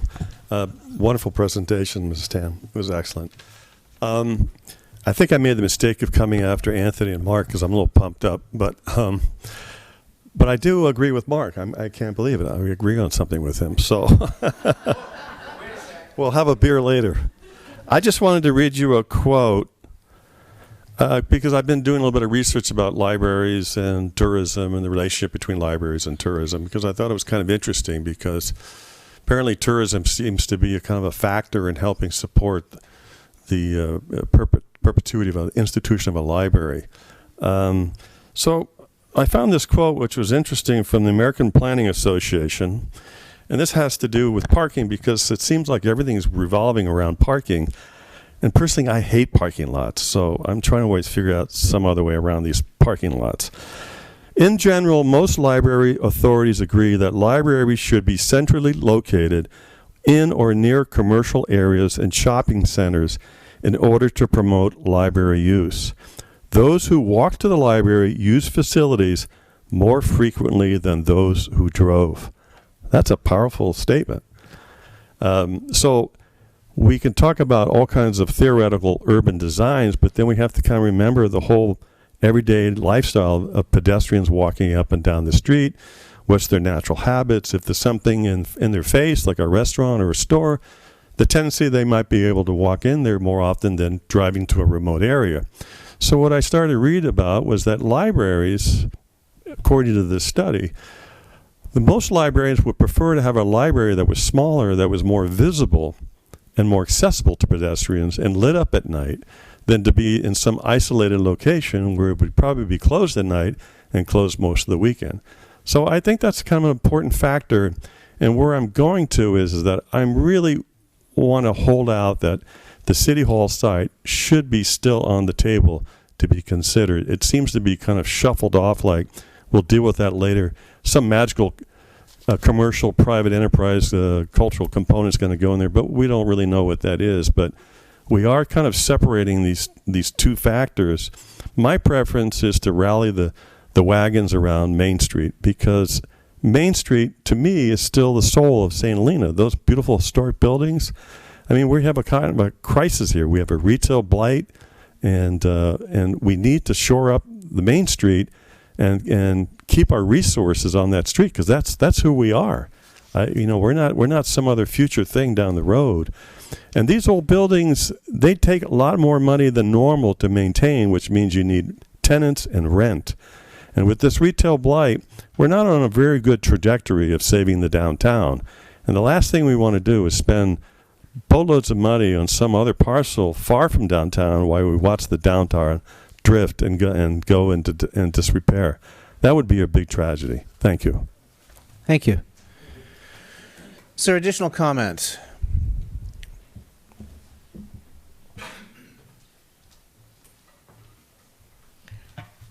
Susan Kenward, Scott Street, St. Helena, 8, finally.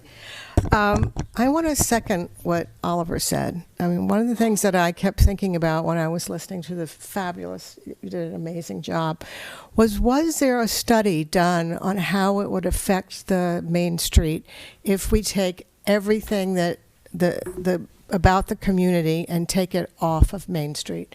Is there some sort of study? Because to me it would seem where it sounds really great to have everything over there on Library Lane, it really will affect the way that people look at the town, and how if all the activity that it goes on is taken off of Main Street and put behind over in the library lot over there, that we're actually doing a big disservice to the town, to the Main Street. And I think that's a really important thing, and I don't know if there was a study done on how it would affect it, because when you look at some of the other towns, when they've built things like this, they've included it into where the whole flow of the traffic is. And I would have to agree with Oliver. I think that we need to look at 1A or 1B as a choice instead of just jumping to 3. Thank you. Thank you. Is there additional comment?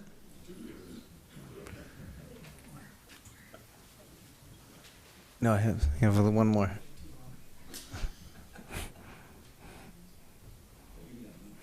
Hi, Maria Crescioni-Stell. I'm the Executive Director of the Friends and Foundation St. Helena Public Library and a member of the steering committee.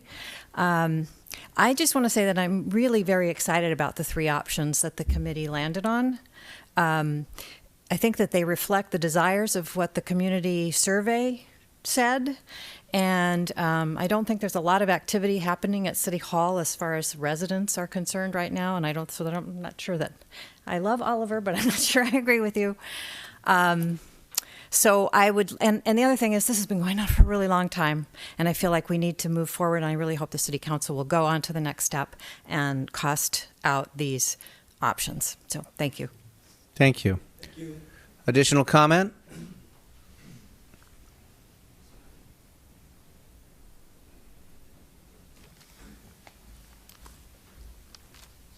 Hi, I'm Jack Stewart, 22 Crane Avenue. I happen to be on the steering committee as well, and also I'm the chair this year of the Friends and Foundation of the St. Helena Public Library. But my comments are my own. First of all, 2 surprises. I disagree with Oliver, and I agree with Pat. And that doesn't always happen, but having worked with Nolan Tam now for a few months with all the rest of the people, including the 2 council members, it's been very exciting to see these plans grow in the womb, if you will, with all the community output and all of the alternatives considered, and finally get to seeing plans of what the massing, what the locations of the individual segments of this civic center turn out to be. And I think it was quite amazing, and another surprise when we finally looked at all of Nolan Tam's 3 different basic ideas, that every one of the 3 groups that were working individually with, say, half a dozen or 7 people, agreed on number 3. It was unanimous, and there were lots of oohs and ahs. And I think to see people who haven't seen these before react to them and thank the designers for what they've done, I think that shows that there's a lot of support, natural support, because it's a good plan, and it puts significant civic buildings together on one side. It will have a campus, it will have parking, it will have landscaping. I think that we should go forward. There was a letter to the editor 2 or 3 weeks ago in the Star saying we should save the Adams property for our future. Well, folks, we've been doing this for 30 years, arguing about this parcel. This is the future. A generation has disappeared and a new generation has appeared. This is our future. Thank you. Thank you. Additional comment? Hello, my name is Madeline Chandler. I am an architect. My husband just spoke a few minutes ago, and I'd like to really support Oliver. Please address the comments this way. Yes. Well, anyway, I'd like to touch on what he said, and I think it's really important that you, as council members and looking at all the options, that you think about how you're activating the main street through St. Helena, and how you, I think one of the main concerns was that the downtown was, kind of slipping away. And I think it's important as we in the city move forward with future plans that you start to think about, well, what does St. Helena need to do in order to bring back the downtown and show people that, we care about our citizens. And by activating the street, by activating the current City Hall property as a very central community place, and having people see that as they drive by, I think that would really help support that goal of revitalizing the downtown.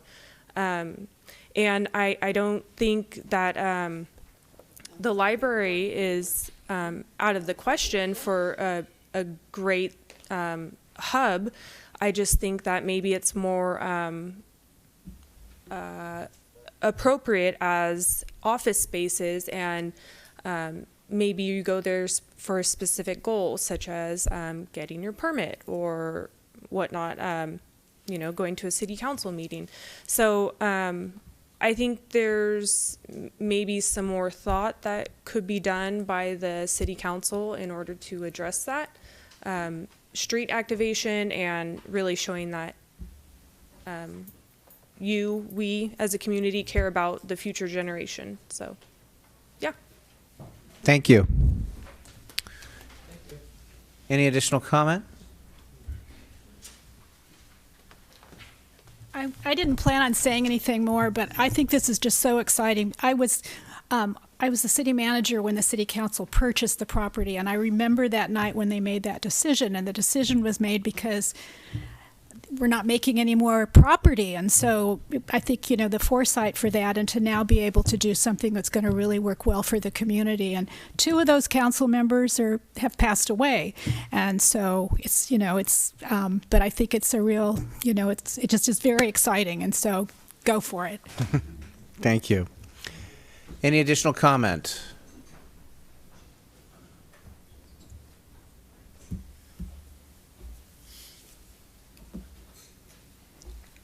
Levine, 453 Fulton. Listening to all the conversation, clearly there's a great desire on the part of the community to have renewed civic facilities, and that's all understood, and we all support that idea. I think that the biggest thing that is very important to worry about in this whole exercise is the impact of traffic of doing all these things. It is a dangerous adventure to go down Railroad Avenue today on a bicycle. If you were a youngster, it would even be more dangerous.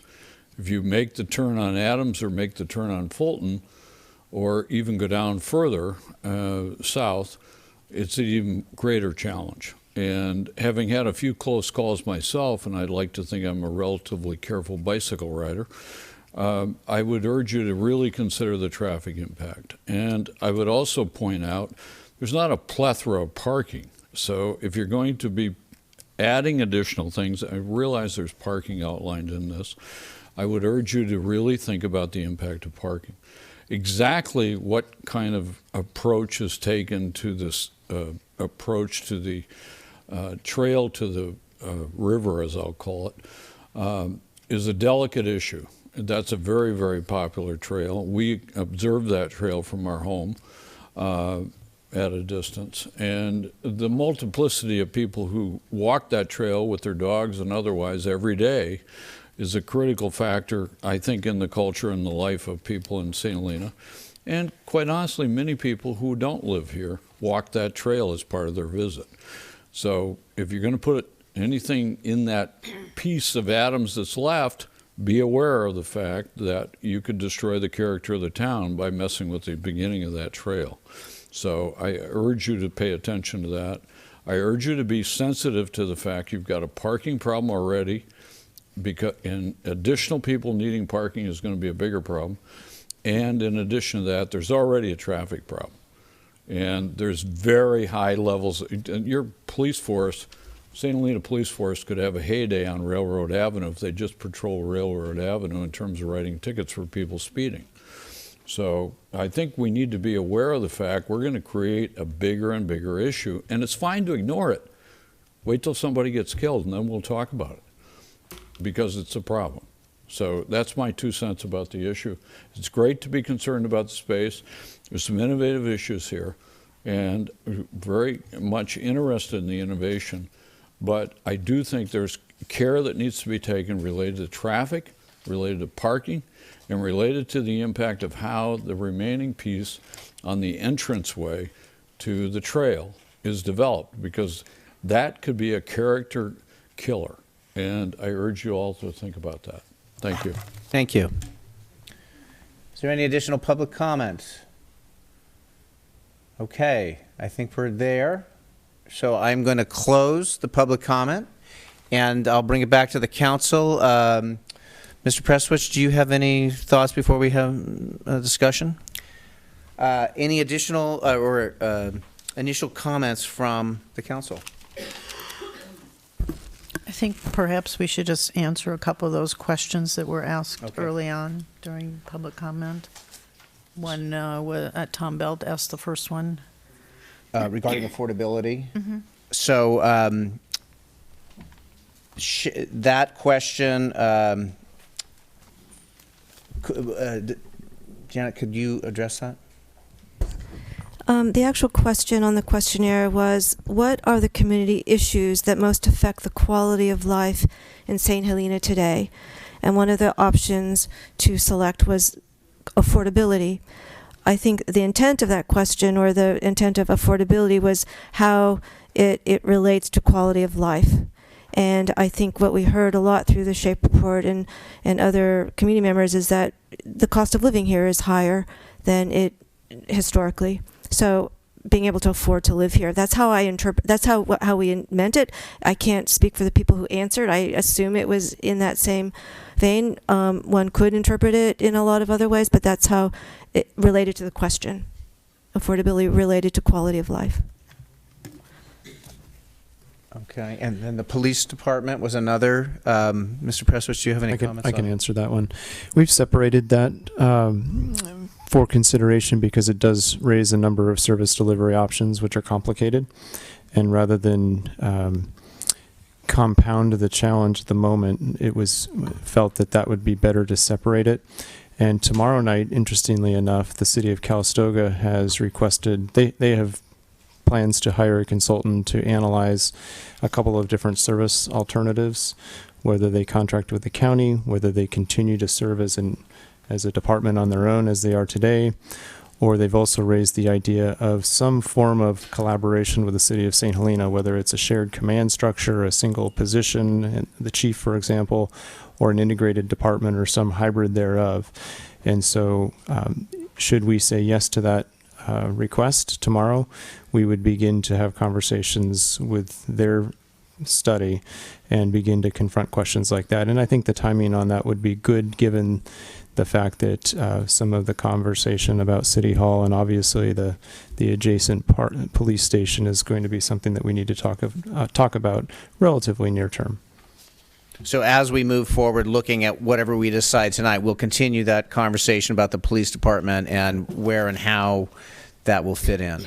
Yes, we're trying to move the big pieces first, and that is an important piece, and it hasn't been forgotten. Okay.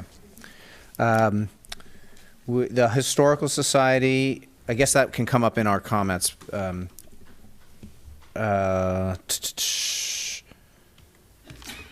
was a question about parking requirements. I could help explain what yes, yeah, that'd be great. That was one of the main questions. Parking in every community is in black and white, but where we start is really with what the current sort of guidelines are. Typically in any community, there are no parking requirements specifically for a community or specifically for a city hall. There are assembly spaces and there are offices, and so there's kind of guidelines. So we met with Aaron, who is the interim planning director, and his guidance was you cannot count, as I mentioned, street parking in your calculation for arriving at the quote required number of parking spaces. There are guidelines that we used to give us sort of a range for what we are proposing in the diagrams that we showed you. However, all of those guidelines are really up to council. So we would come back to you and explain what the logic is. There's been a lot of comment about also that the guidelines are actually being reevaluated right now. We're sort of, I guess, in a period where, you know, parking's changed all around the country. People don't know what to do with parking garages. So we're in a place where people want to be more sustainable. So taking all of the sort of current thinking about parking and traffic and all those into consideration, yet at the same time being realistic, is what we want to consider as we go forward. Also, I think the city is aware that a parking study is in the future at the right time, so that more specific calculations can be made so that everybody thinks, oh gosh, there's no parking, but someone would go out there and actually calculate during the weekend or during an event or during quiet times, like what is the reality of the parking availability at different times in different places. So a parking study by a third party is recommended, and I think is in the cards soon. And then the comment on underground parking, my understanding from what you're saying is that it would not be fully underground, but go down only about 4 feet. Right. It would only go down far enough so you could still get light and air into it, and high enough so, or submersed enough so that it wouldn't be visible. Yet, and at a point where there's some advantage to the plaza above, so you're creating some sort of interest in the different elevations of the project site. It's also a little less expensive than a fully underground parking lot, which might go 11 feet down into the ground as opposed to 4 feet into the ground. So it's kind of a hybrid solution. Okay. Were there any other there questions? There was a question about is 60 seats enough for the library? I'm sorry, the public comments, we've closed it, so if there... There was a question about is 60 seats enough for the library? What we're imagining is that there would be shared use among many of these facilities, and that would be one of the true advantages of bringing the different things together. So, for example, if there was really a special large event for the library, they might be able to go into the council chambers if that's nearby. So I think this is sort of, in all of these, you can always take a most expansive view, and we've been trying to hone kind of a realistic view, a little slightly above average of where you are, not trying to go all out and trying to look at ways that we can share uses and get the most use out of things so spaces aren't sitting empty and they're used for multiple purposes.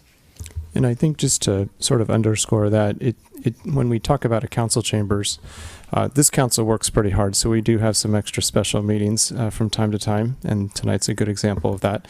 But the council meets twice a month, typically, and for a few hours, so that's 2 nights out of 30. The Planning Commission meets in those same chambers 2 nights out of 30, so 4 nights a month. And what we probably ought to do is adjust the language we use to define the multi-purpose space. So 4 nights of a month, it might be for public meetings, but we see that space is configurable to other community serving purposes. So the vast majority of the time it would be available for other civic purposes. And the conversation that started was, is it better to build and plan for a space that can accommodate 100 people in an event or 200? And so that was a decision point and a conversation that the steering committee had, and the feedback was, let's plan for 200 because some of our events do rise to that number. And so that's the reason why the 200 emerged. Okay. So with that, is there any initial council comment to get the conversation going? I have some questions, and I can always make comments because I always have some ideas, but I don't have to start. Someone else can. I'll jump in. Okay. So my comments are that I am concerned about Main Street, but I also think that when we were looking at that space as the steering committee, it was just, I don't see how the city hall use there adds to the downtown and for the nightlife and the day use. So when I looked at that, it made sense to me that it moved over, and it would free up that space for other things that could be there in conjunction with the park. And I really liked that idea for the downtown Main Street idea, and thinking what could we do there that would promote more activity and experiences that would be really positive with the park. I didn't see much of that with the conjunction of just purely keeping it with City Hall. So I still am in support. Like I was on the committee when we looked at the 3, I agreed with everyone else there that I liked that option where it became more of the civic space over at the library, incorporating in this wonderful events community space. And I love that. I hear the comment about, and I thought myself about the cost of the $11,000 a year. That's very affordable. But when I think about having the council chambers over there and being able to use it for the community in such a wonderful way, I think it also makes sense to keep it there with City Hall. In terms of the Historical Society, I don't know, we haven't had that conversation. My question about that is, I think we have to bring in thoughts about the other nonprofits as well, and I don't know how to do that. I know Up Valley Center has talked to me about they need space. There's other nonprofits in town. We haven't had the discussion yet. So my question just is, how do we move forward with that, also including the other nonprofits, if we want to go that route? That's all I have right now. I'm going to be quiet for a while. I think this is really fascinating, and thank you to the residents for turning out. And I know there's a lot of people who stopped me on the street as well, and so this has clearly got the attention of town. And I also want to say thank you to Noel and Tam and to the City Hall staff for really shepherding it, and the people that were part of the committees over time. Really great. It's funny, I'm a biker, and I am increasingly concerned about our ability to get people safely across our main street as bicyclists. And you know, I'm an adult and I'm tall ish, and so you know, and I feel like I have a sense of cars and so can avoid them. I don't think we should ask that of our children and our older folks, and I would like to get them to not have to drive if we can. And one of the things that I'd encourage in this sort of further planning is, if wherever we move, that we have to think about sort of alternative ways to get people to where they want to go and back. I know my own children, when they were kids, were frightened to get to the library. The great thing about people on the east side is that there's back trails to get the kids on bikes to the library, but that's just not true from kids on the west side. And it's concerning to me that we consider doing even more intensification of activity in places without thinking about how do we get kids or folks or anyone from west side to east side through a really dangerous intersection, which is Railroad and Adams. I don't have any answers. I just think the question really needs to be asked. The other thing that I am really interested in is there's a lot of parking in the section around the Adams Street that is clearly, when the picture was taken, it's all empty.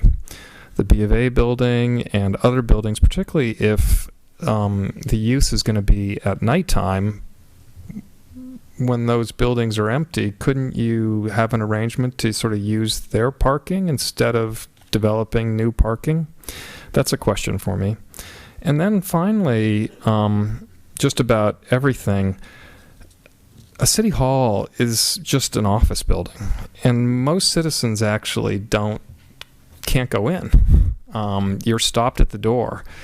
And so, you know, you can pay your bill, or maybe there's a meeting or whatnot, but it's an office building for city workers, and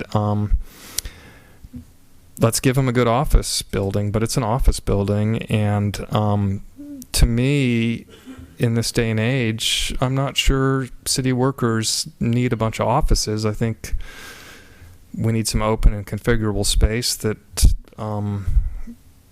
is suitable, with some meeting rooms for them, but I'm just not certain. It's an office building. And I would separate, and I think maybe it's something to think about, that the civic uses are truly sort of meeting space and council chambers. That's where there's interplay between residents and their government, less so City Hall. And I don't think those necessarily need to be next to each other. This isn't next to City Hall. This is on the other side of town, and yet everybody comes. So those are my thoughts.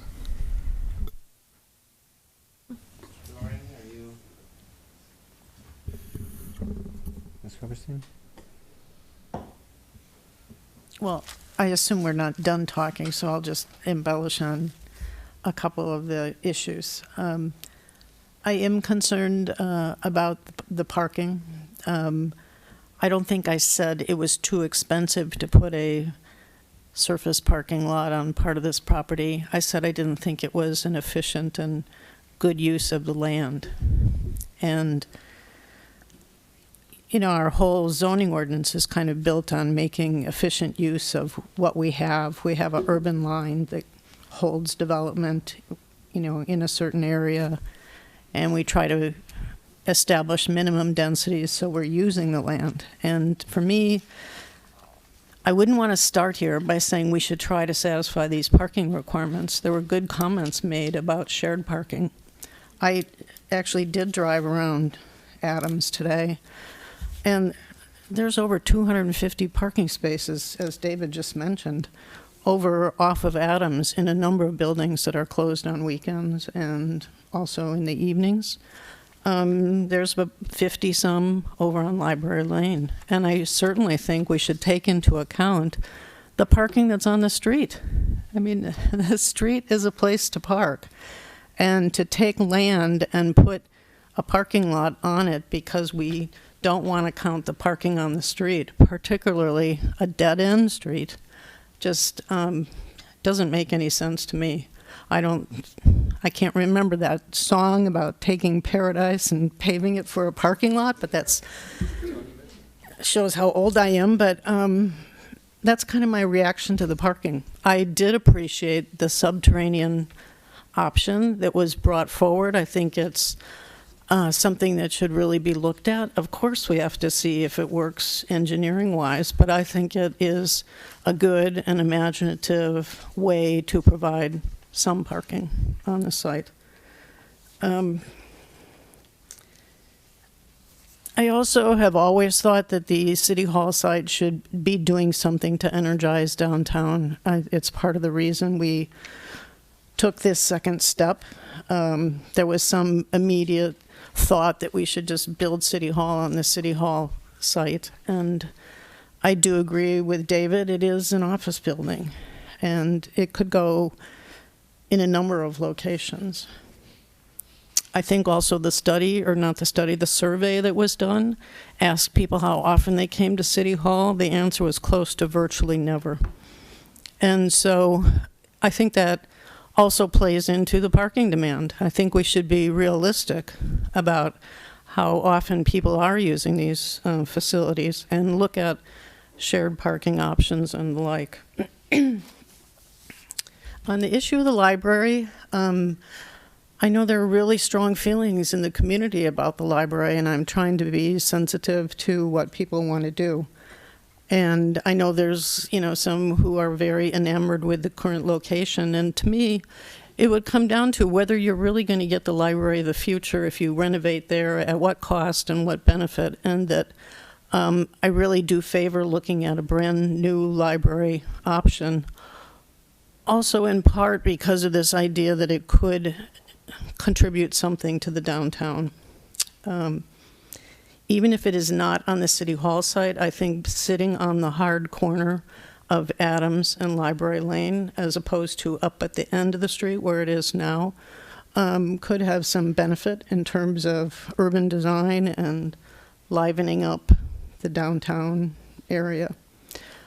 I think the council chambers is an important part of this, and I hate to keep calling it council chambers because it is hardly that. I think that the steering committee viewed it more as a functional room so that organizations and people who are having events have a place to do it in town. I'm not wedded to the idea that it has to be on this location, but I do think it's an important concept.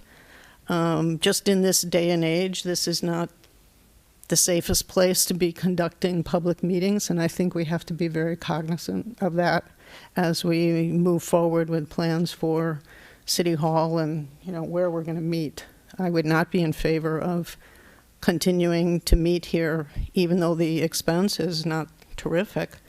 I see an alternative of a space that can serve our needs, but also serve a variety of public needs, and I think it's an important component of the plan. Just back to the subterranean parking a little bit, I like the fact that we would have a change in elevation on the property.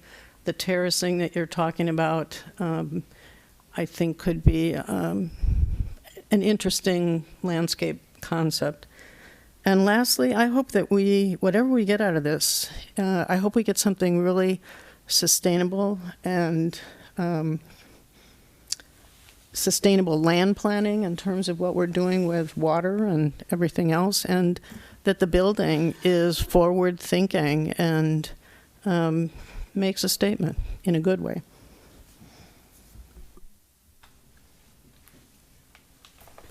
Paul? I guess I would just start out by saying all the comments are really helpful. there's not a wrong comment. They're all helpful. So you have council trying to digest all these different comments, knowing that many of them compete with one another. You have various interests. Some people feel strongly about certain things. My biggest concern, my biggest fear is, how do we get to the next step and not repeat the history of not getting anywhere? That's the most fundamental issue that I'm grappling with, because I don't think we'll be able to solve all of the issues that have been raised tonight. And there have been great issues raised. I'm particularly concerned about the railroad and Main Street being such physical barriers to our children and to our seniors and to all of us getting back and forth to both sides. It's a barrier, but I'm not sure if this project is going to address that issue. That's the most fundamental thing. I'm not wedded to any of these plans. I can go with any, the 3A and 3B. I really have no need for it.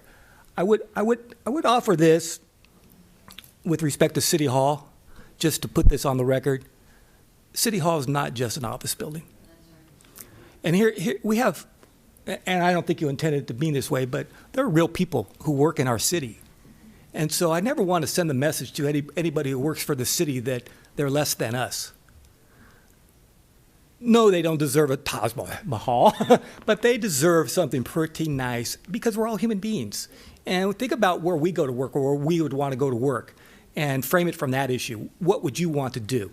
So I think the point's well taken that we do not need to, have the, Mercedes-Benz version of a city hall, but we should have a nice city hall, and we should not forget our employees. They're part of our community. They come, they serve us, they make the fabric of our life as important as it has become. So I just wanted to put that on the table.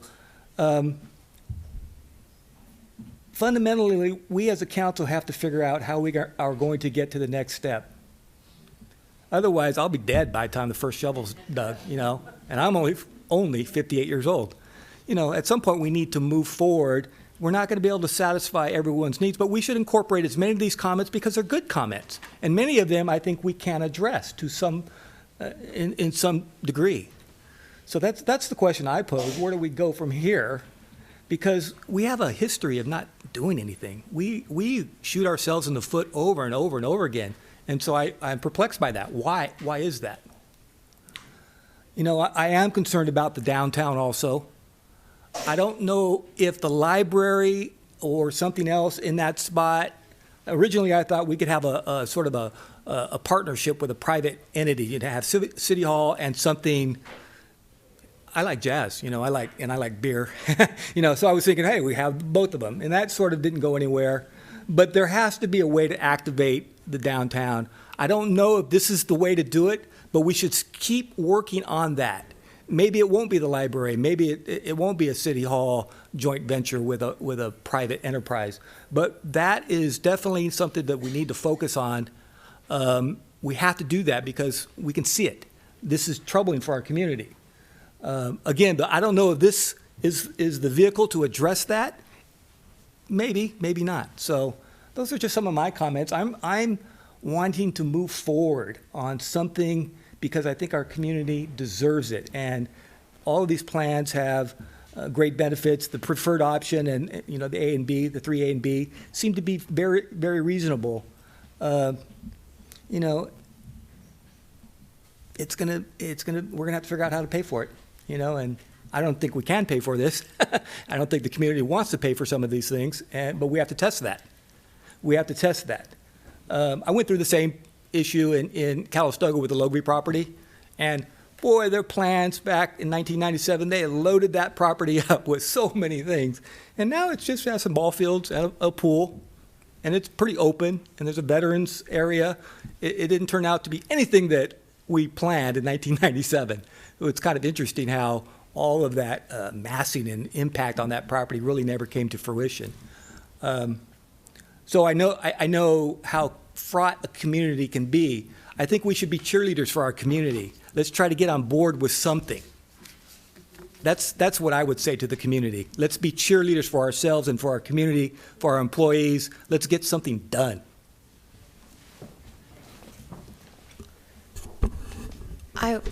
tonight, I'm wondering, can we make the choice of where City Hall can go to move forward to that next? I think where we are tonight is we're going to be choosing a number of options to go to the next step of analyzing, creating the massing, the 3D, and moving forward.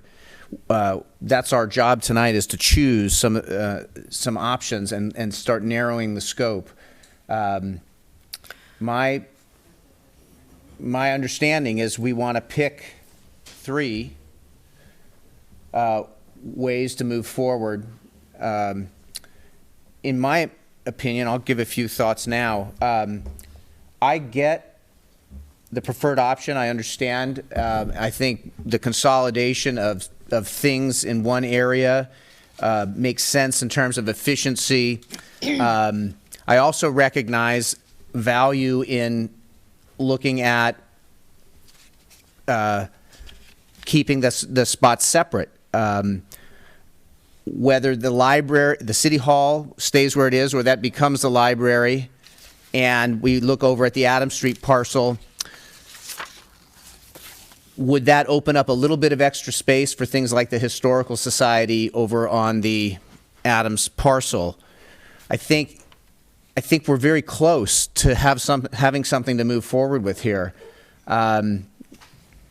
My thoughts on the council chamber, I think it's important. I think the fact that it's a multi-purpose proposal helps us understand the cost. If it was just for the council chambers, I would also be hesitant to move forward with it, but the fact that it would be a multi-purpose space that would serve the community makes sense to me. I believe that our staff are incredibly valuable to us. This is something I've learned as a council person and as the mayor. This is our team that supports a town with $2.5 billion of assessed property value. This team is the core of making sure that the services keep everything up to a level. So I want to make sure that we give them a safe, clean, efficient workspace that they're happy to come to. And proud to come to, and that we as a community are proud of. So we're getting down to choosing some things for the next step. Where I'm at is I like the idea that we're down to some preferred options, and I'm happy to support those. But I do think I would like to keep the door open on looking at the separate, keeping City Hall and City Hall site, or if it was switched with the library, but keeping that option open, which I think was option 1. So that's where I'm at. Could I offer a clarification? Yes. What I mean by just an office space means that I'm talking about a Class A office building. I'm not talking about a Class B or a Class C. I'm talking about a proper office space. But it's just an office building. I mean, citizens are not, it's not something that's open to citizens. The open space is a small amount of the building. The building is basically intended for people to work, which is great. But my clarification is that the civic aspect of it is really chambers and meeting rooms that are available for all citizens, not the office space itself, which is should be a worker paradise clearly, but it's an office space, not anything. That makes sense. Else. I just want to. I think that's clear important. for the clarification. Yeah. For the citizens and for the council. Well, I have another comment. Yes. At the risk of putting a target on my back, I would like to make a suggestion that we could discuss. If we are going to consider this subsurface parking option, in my view, it seems to pair best with the library. And the section of the property that has the library and the council chambers event space, which draws more of the people, I would think, and that the parking would be more convenient and useful than to have it in that location and have the City Hall sitting on top of it. And I think you also fulfill the objective of having some energy in the building that's sitting on the hard corner. So I'm sort of looking at what's called 3B1 in here. But I would not necessarily build a brand new city hall at the other end of the property. I mean, we have a building that our consultants have told us is a functional space, and it might very well be renovated for a very nice city hall space with outdoor space, a nice place for the employees, the little parking lot that's there. And I'm just skeptical about our ability to build 2 brand new buildings plus this multi-function space. And I tend to agree that the place where the community is going to be the most, I think should be where the most thought and probably the most dollars go. And to me, that's probably a new building on the corner for the library. And then repurposing the current library as a city hall. I would like them to look at it. I mean, that would be, it's kind of a 3B1, but instead of building 2 brand new buildings, we leave the library. In the steering committee, there was talk about taking off chunks of the library or adding on to the library. We're not looking at that right now, but there might be a way to repurpose that for City Hall and possibly put some other functions in it, because it is a little bit bigger than what you've told us we need for a City Hall.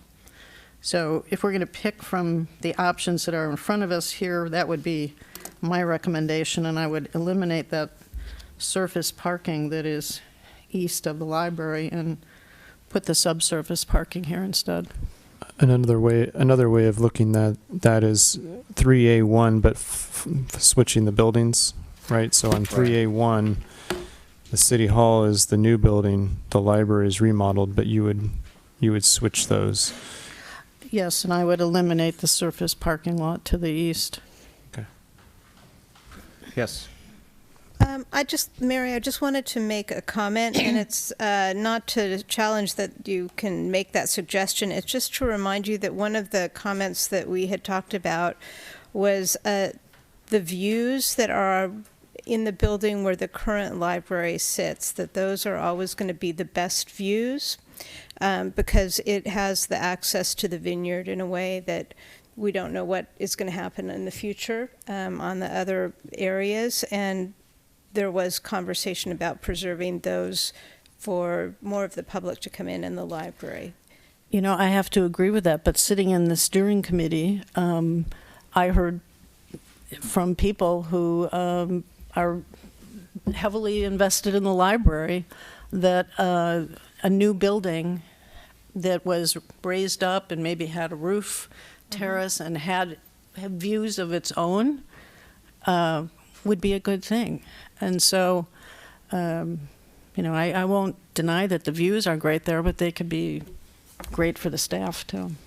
I appreciate that. I just didn't want that thought to be lost. Yep. Okay. What other options would you bring to bear with that revised 3A1?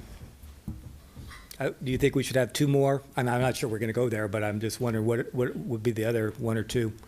Well, I do think we have to take a little closer look at the City Hall site.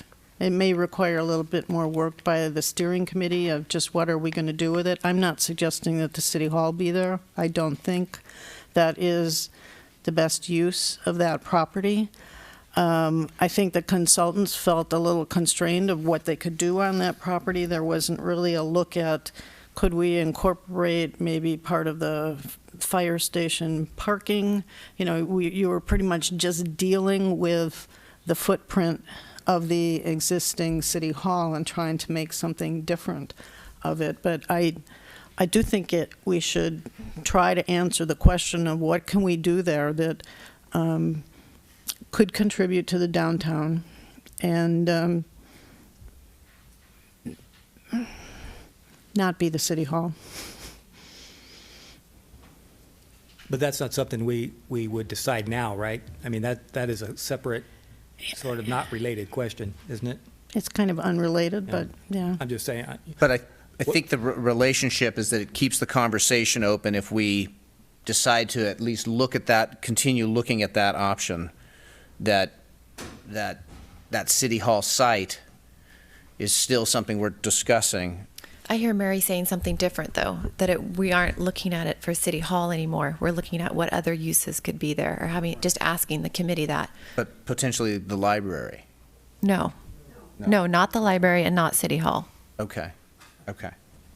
The weird thing about the City Hall site is it's actually perfect for a City Hall. It's next to the fire station, which has a pretty loud alarm whenever people are called.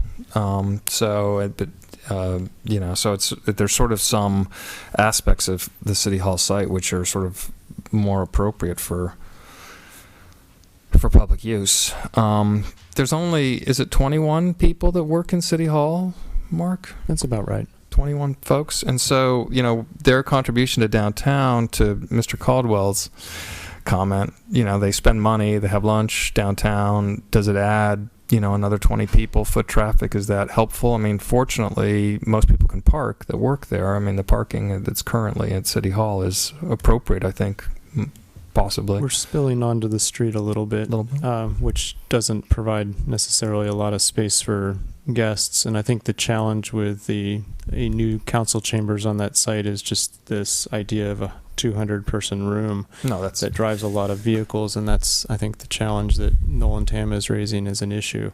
But do they, Mark? I mean, just if you take City Hall and move a council chambers somewhere else, I mean, the city, 21 workers working at City Hall, at a City Hall on the City Hall site is, I mean, given the parking situation, given fire parking, police parking, is there enough parking there for just, without assuming that there's a council chambers somewhere else? Is that enough? There's enough for city staff because we can park on the adjacent street. So we sometimes park on Railroad as it heads down the street a little bit toward the Park and Rec building.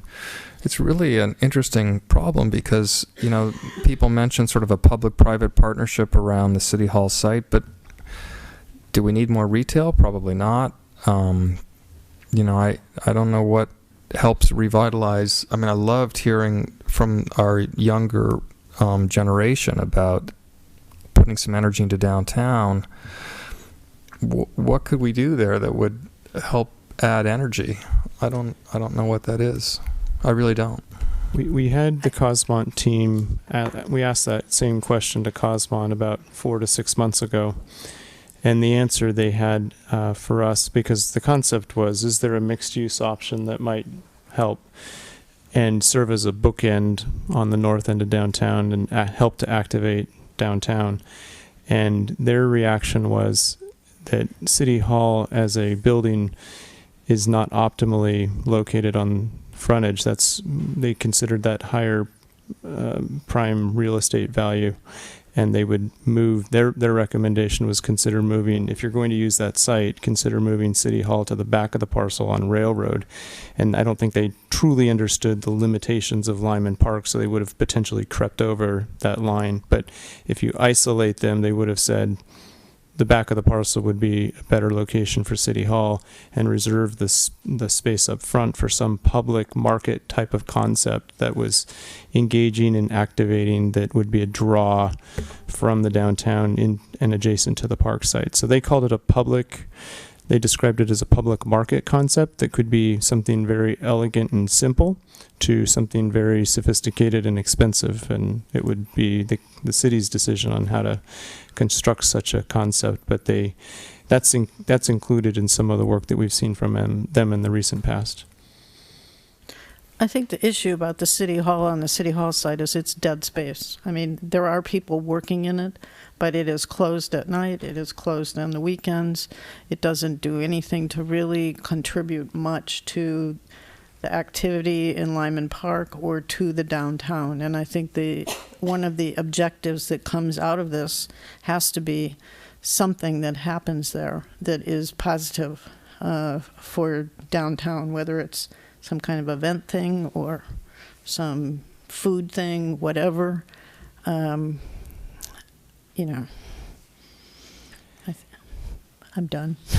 So So we have three options that the steering committee has recommended that are included tonight, and then there were these initial three options that led to further refinement.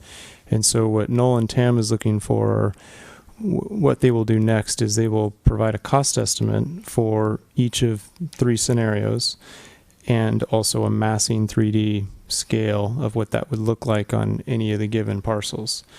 And so we have three, the 3A1, 3A2, and 3B1 options, and then the others that were previously discussed. I have a further question for Noel and Tam. May I ask it? Yes. I'm curious from a square footage perspective how you arrived at the optimal size of City Hall.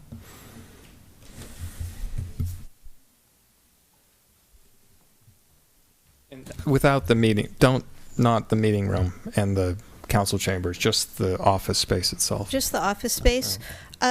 Basically, we developed a program. We went and we met with each person and we walked through the space. So, for instance, the city clerk, we met with her and we assigned a square footage for, she had an office because she has materials that need to be secured. She has some storage space that we evaluated, took a look at what that was. She has sort of an assistant who goes with her, who got an open office square footage. And for each department, going through building, planning, so finance, for example, we developed a square footage.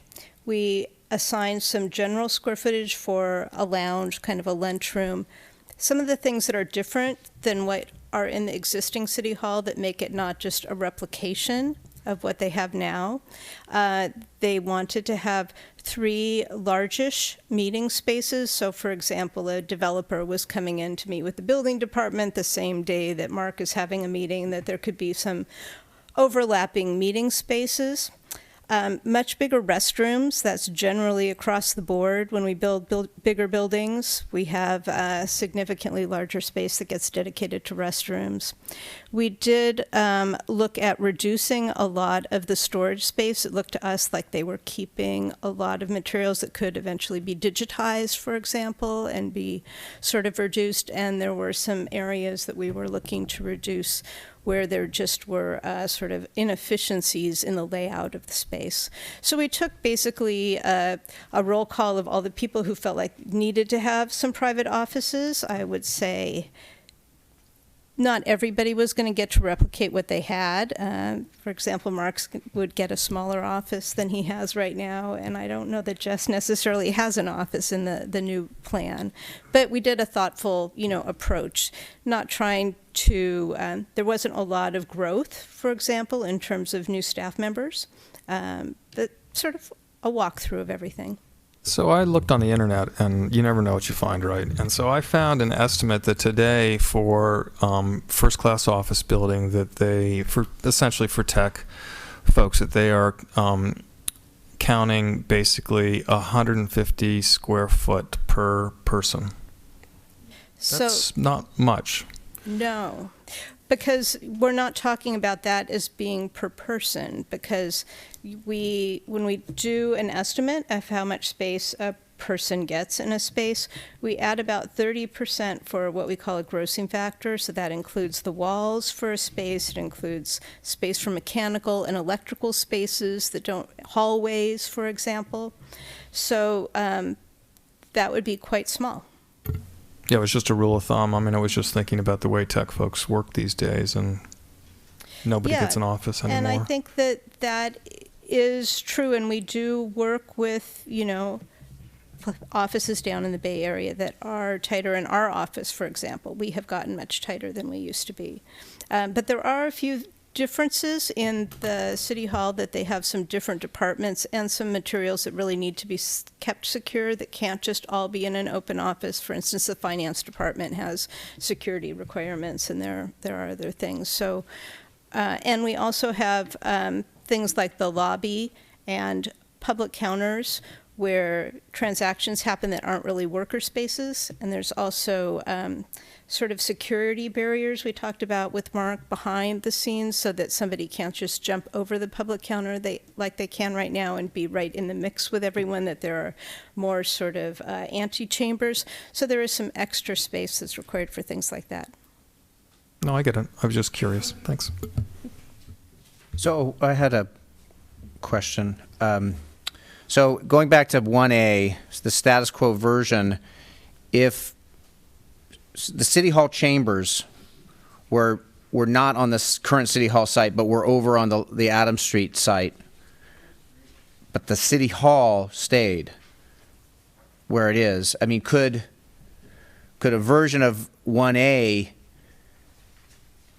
have the City Hall chambers and multi-purpose room on Adams, and would that solve some of the problems in terms of parking on the City Hall site? And if the City Hall site was a multi-use interface with the park, something that engaged the community? I'm just thinking, if that's that key component of the City Hall chamber multi-purpose site, is that a halfway between? Are you saying put the multi-purpose building on the current City Hall site? Is that No, what on you're the saying? right next to the library, as it is in option 3A1. Then what do you want to test on the City Hall site? Then whether it be the library or the City Hall that stays, or some sort of event space interaction with the park on the City Hall. So you want to test fit like a library on the City Hall site? Something like that, where there's a component, if the City Hall were to stay there, a component that is public interface. If the City Hall would stay on the City Hall site? Yes. But the Just library. doesn't seem to me that there's going to be enough space if the City Hall stays there. If the City Hall is jettisoned, I think we could test fit, what you could get on that site as a library. The issue, I think, was the parking. This isn't the parking and traffic study that we will need to do. No, these are just rough estimates to give you a sort of an order of magnitude of what is required. And the parking and traffic studies are contemplated in the month of September? It's up to the city to determine when that's going to happen. Right now, I was just thinking about parking. The traffic analysis might be a separate thing.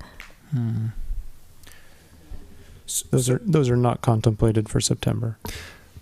But probably would be part of our decision-making process, right? We'd need to we can't do it without that information, can we?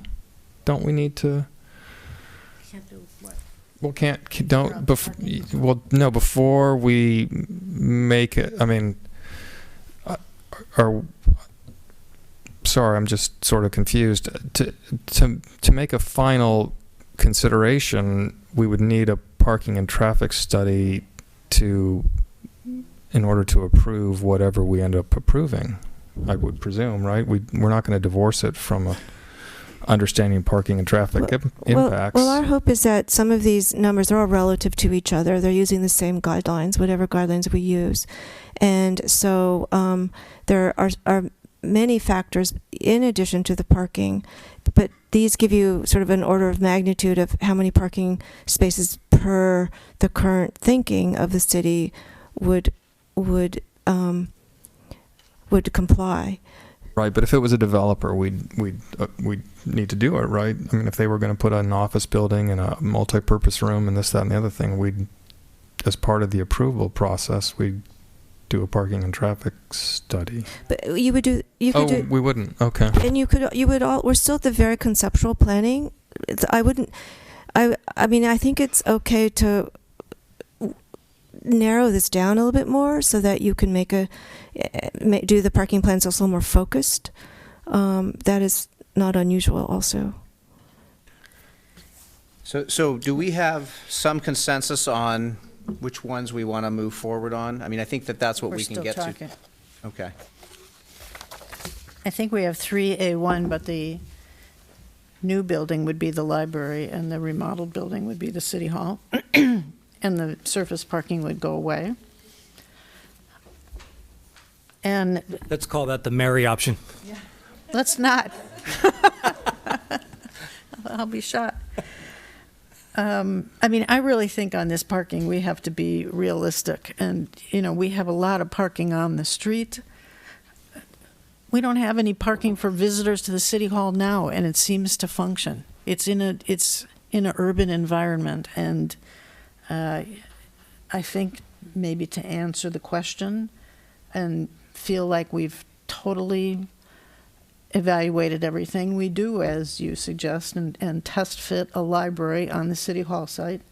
Maybe include some of the parking that is, I think it's part of the same parcel, actually, that is used by the fire department, and see what we come up with. And then we would have to figure out the parking.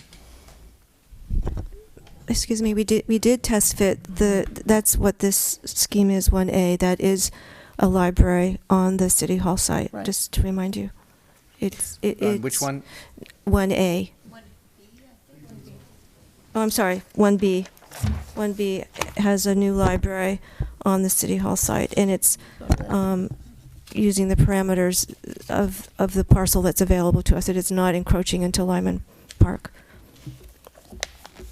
So that is that we have done that test fit. And for me, it wasn't worth it to keep going back and paying money to look at a library there, just seeing how tied the community is to where the library is now. Okay. So my concern is going down that path farther and spending the money on looking at a new library, if I'm hearing you right, on the current city hall site, when I just don't see enough community support for that. So I would rather spend the money if I were to choose to look at, if we're going to look at the expense of a new library, looking at it as we had the plans, these three and the plans that came through the steering committee, and has it all over there at the front of Adams Street. I don't understand why going back now to develop further, looking at a library on the city hall site. I guess I'm looking for some direction at what level of detail we're going to get out of the cost analysis. We have a general, are we going to be using a general dollar per square foot, or are you going to be getting more fine-tuned than that? It'll probably be somewhat more fine-tuned than that, but it won't necessarily be a detailed design estimate. I have to talk to our estimators. It will be more than just a unit cost, but it's going to divide it into site work, parking, and building as a minimum. So you start to be able to see some of those differences, so we can compare the different sites. So I love all this work. This is fantastic. My personal opinion is that underground parking is frightening, and because of the water table, our high water table, and just the general cost associated with it. I would like to figure out a way to include some community organizations like the Historical Society. I think that's a civic use. And I also wonder if surface parking could be sort of dual use in thinking about, the farmer's market and its constrained site at Crane Park currently. I also want to revisit the size requirements for City Hall just for the office space, because I think it behooves us to, first of all, give Class A space to our city employees, absolutely. But I'd like to benchmark against what other communities are doing and sort of what is typical for office space requirements rather than simply base it on our own staff. And then finally, I think it's good for us to understand what we're committing to at Adams and Library. Will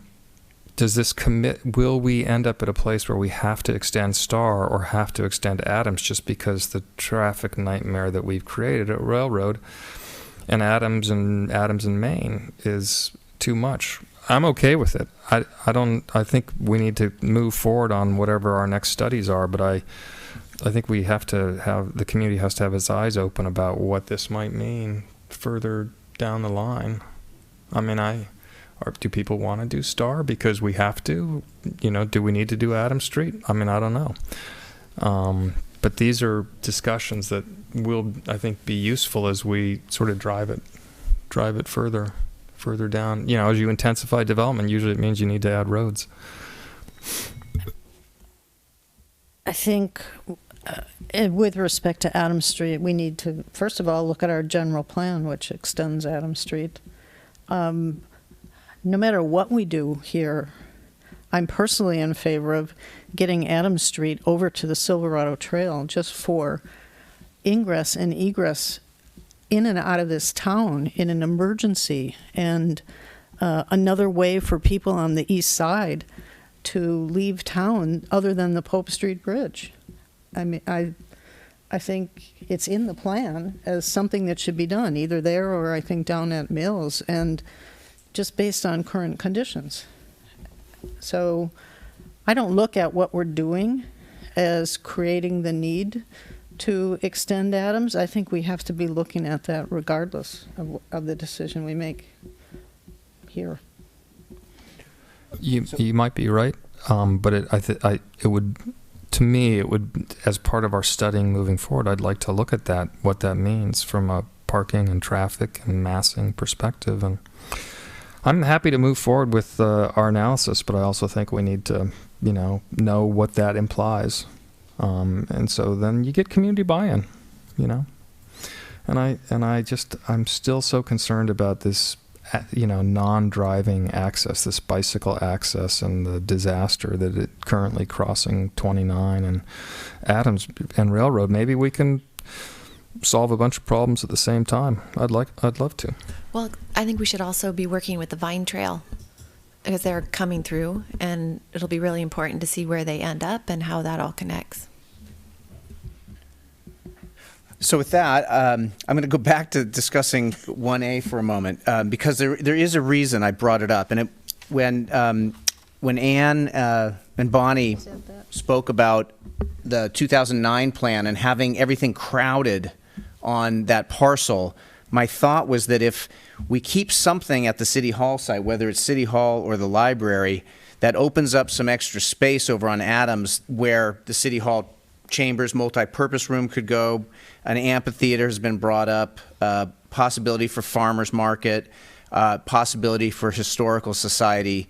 It just leaves a little more open space or space to work with over on Adams Street. That was my reasoning to keep something at the City Hall site, whether it be the City Hall or the library. But couldn't that same stuff be over on Main Street? The It could be. amphitheater, the historical society, other nonprofits. Yeah, like it could that be. opens that up for that kind of community life and activity and Right. events that we talked about, really anchored there on Main Street. Right. So if all of a sudden that space becomes available and part of a discussion for those activities.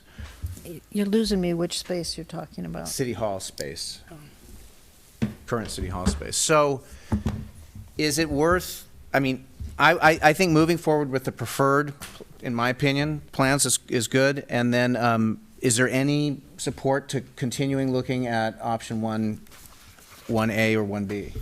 Absolutely. I don't. Why not look at push a bunch of options forward and cost them out? Why not? There's no need for us to narrow it now. There is a need, unless we are open to an amendment to the contract, I would imagine, because there's a cost to the cost estimating. So we've budgeted for 3 options. If we would like to add options beyond that, that will require a contract amendment. And then I would also be, just to clarify the request for an analysis of drilling down on the City Hall square footage. That's not something that's currently, I don't know if that requires additional contract amendment or if that's something that could be done quickly without a deep dive. At the stage we're at, which is really pre-concept almost, the number that we're using is pretty reasonable. I think they are sort of based on sort of general rules of thumb about office design. We do a lot of work environments for tech as well as for cities, and so it's not like we're just matching what's there. We're interviewing to be sure we're providing something that will work for your community. I think for where we are in the process, if you go much smaller, it doesn't give you room to adjust as you move forward into the development of the design. That's my opinion. I don't know if you would gain by re-looking at the program in a way right now that would, I don't know, maybe you trim 1,000 square feet. Well, I mean, I've worked in companies with 21 folks, and it's been 4,000 or 5,000 square foot. That's all. Were these public offices? No. So I mean, Okay. clearly not. I'm not a government. Haven't been a government employee. But that's why it would be interesting if I were running it. I'd benchmark against what people are thinking about and doing these days. I know that you need public space to interface with the public and meeting rooms and this, that, and the other thing. And there's some privacy requirements that we also need to address. But it'd just be, Healdsburg has built new city hall. What square footage do they have? How many people? I mean, I could call them up myself. I just like to benchmark. It's helpful to know. Right. I'm just trying to. We can do that. It will take more time. It would. But whether it's going to change, some of the planning we've done in terms of the concepts, I don't know how it would necessarily significantly change the direction. It wouldn't change the direction, but it'd just give a sense of, okay, are we grounded? That's all. Seeing the massing and seeing the 3D rendering should help us in understanding what we're getting rather than it being ethereal. Right. To me, that the next step is bringing those models in to look at, and then from there, starting to if we need to have a further conversation. But I think having those models is going to be. If we could narrow to 3 options, I would be very grateful, because then we could really stay within our contract and keep ourselves on schedule with the understanding of all the things that we've heard tonight. We'll do our best to try to, address those things. Would there be support if we looked at 2 of the preferred options and then kept 1A on the table? I could support that. You would? Yeah, I think I like 3A1 without that extra surface parking lot. And then my second variation on it would be 3A1 with more surface parking down by the library, the existing library, which could be remodeled for the city hall because there's more space down there to put surface parking if this subterranean proves way too expensive. I don't know if you followed what I said there. It's basically 3A1 and 3B1, except instead of a brand new city hall, well, maybe you could give us the price of the city hall, but we may be better off trying to use some of the building that's there as a remodeled city hall. It gives us more surface parking, 3B1. Given our, this was new information to me. Have we deeded that land for the Robert Louis Stevenson Museum? Is that actually not tradable? That land has actually been assigned to them? I don't know the formal answer to that, but I think that it's the city's land. They raised the money and built the structure themselves, and so it would be appropriate to honor the existing square footage in some adjusted building configuration, unless the museum stayed where it was, which is also an option. I just wonder if we'd committed to some sort of 99-year lease or something like that, some ground lease that is not. We'd have to negotiate with them if we wanted to take away their building, for example. I think they said they were interested in working with us, so I think we should take that and keep talking with them. The reason that I liked keeping 3A2 in there is because that was presented to us as the one that would cost less money, even though we didn't like the way that it looked with the community space with the City Hall chambers connected to the building, there was cost considerations. That's why it was presented to us. And it has the remodeled library. It has, so to me, it would be helpful to know what the cost difference is, since we're looking at having everything with the 2 new buildings and the chambers we want and everything, to also see what would be the more economical model, which is not the underground and is the 2 buildings connected. Mr. Doring, do you have any thoughts? Not for public consumption. So 3A1, 3A2, and 3B1. But you have my switch issue with of 3A2 was we are combining this city council event space with the city hall. And to me, that sort of takes away the event space bang that you're getting in the other plans, where you have this building that is sited there by itself and it has its own lawn and whatever. I mean, who wants to go throw a party in the city hall, really? I just don't see it as a real good option, and I detest all that parking that's ringing the property and using a very valuable corner of, the city. That's just my view. I wouldn't test that one. I would test something that provides more surface parking, but not 2 big buildings. Okay. So we got to get this thing figured out here. So, Anna, what do you think about that? Not testing the 3A2 and then what's the third one I'm getting instead of that one? is 1A, which I know you're not. Right, no. So no, I would stick with those 3. Okay, so, Maybe we should take a poll on 1A, so we... okay, is there support on 1A to keep it looked at? Yes. I would. Okay, so we'll keep that, and then we have 3. What is the challenge in doing 4 as opposed to 3? I mean, in terms of price, et cetera. I'm sorry, I can't tell you the price without asking our estimator right now. I was actually already pushing him to do 3. I was twisting his arm. Okay. So I'd have to go back and ask him. Okay, so if we look at 3A1, 3B1, is that but using the repurposed building? Right, and eliminating that surface parking to the east. And then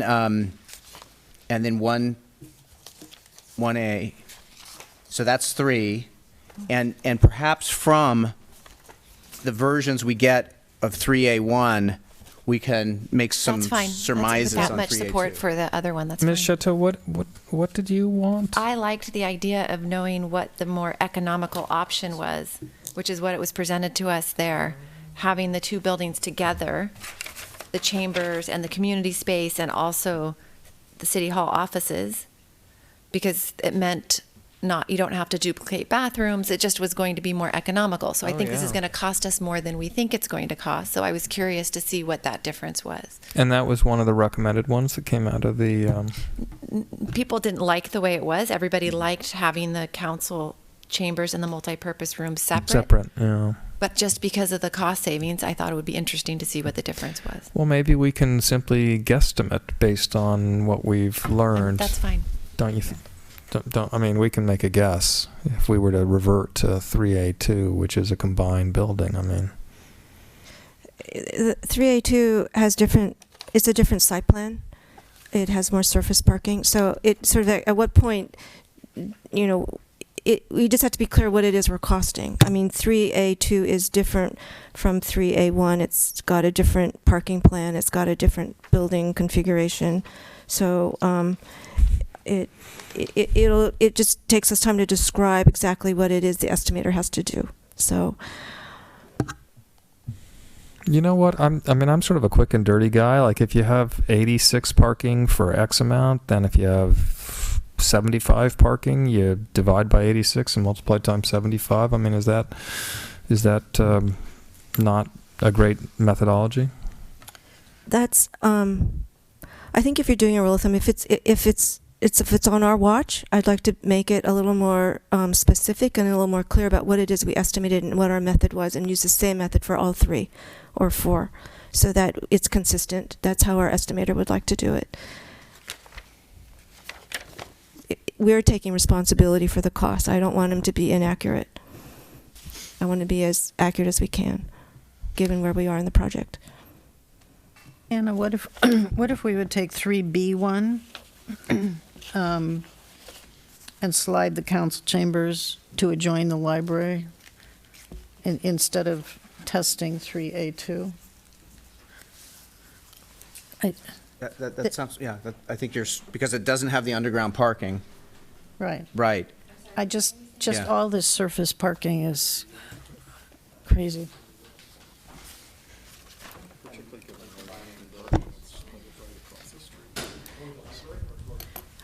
I think it makes more sense being, if it has to join a building, I think it should join the library and not the city hall. And maybe there's just a nice breezeway there, I don't know. But, so maybe 3B1 has 2 iterations. You eliminate the parking to the east, and you do 3B1, and then maybe you slide the council chambers multipurpose room more over to be part of the library as opposed to being part of the city hall. It does right now have that walking path straight through. Is that on purpose? It has that space all the way through. It was an important thing to you all when we were looking at it, but Yeah. scheme 3A2 doesn't have it, so so it could be the one scheme that doesn't achieve that. There's a more meandering path to hook up to the existing path. I liked keeping that one because that's really our all new one, so that's going to be the most expensive. So I'd rather see it how it is for that one. I'm okay with that.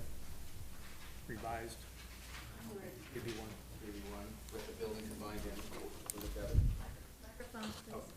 With the building combined in on 3B1. Combined and uncombined. It's like 2 iterations. Okay. Right? Can we get that? Oh, sure. If we get both, sure.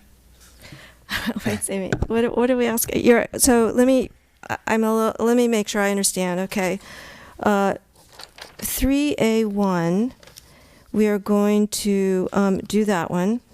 Except that the new building is the library. The new building, we're flipping it. The existing library is the remodel for the city hall. Okay, but and you eliminate the parking to the east. I'm talking about 3A1. Right. When you say parking to the... You have a surface parking lot for 40-some cars to the east of... Are you looking at the same one I am, 3A1? Right here. 42-car surface parking lot. Oh, at the top, you mean? Oh, okay. Yeah. Well, so you want to eliminate that? Yes. So there's no surface parking at all in this... No, there's surface parking existing. The 12, and then it'll be subsurface, right? Right. Okay. So eliminate any... So let's look at this plan. It's this plan right here, 3A1. So we're flipping the uses. The existing building becomes a city hall, adaptive reuse, minimizing the size of it. So, and then the library is new. The council chamber stays where it is. We're eliminating the parking. Is that east on the? It's east. On the east. Okay, thank you. Right, and then keeping the existing parking lot of the 12, and we are putting subsurface parking under the plaza, so it's raised. Right? Right. Okay, so that's 3A1. Then 3B1. 3B1 will be a new library on the corner at Adams, which is, let me just pull that up here. And we are eliminating the surface parking on the north. East. East and north, or okay, so we're leaving the parking that's got the trees up there. That's you want to eliminate that on the east, the same as the last plan. Right. I thought we were also saying we were eliminating the parking on the north, but no, leave that. Okay, that's a new parking lot. So this is the all new scheme. That remains the all new scheme, right? So all new building scheme. So the city hall is new, And I think then the only decision is the council chambers attached or unattached?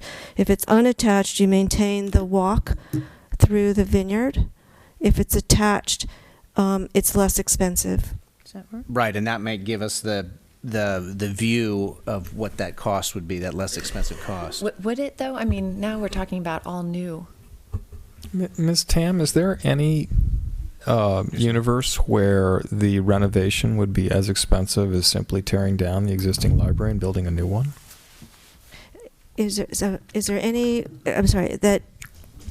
Well, by definition, wouldn't a remo of the library be less expensive Yes. than new? Yes. Or is this a mistaken assumption on my part?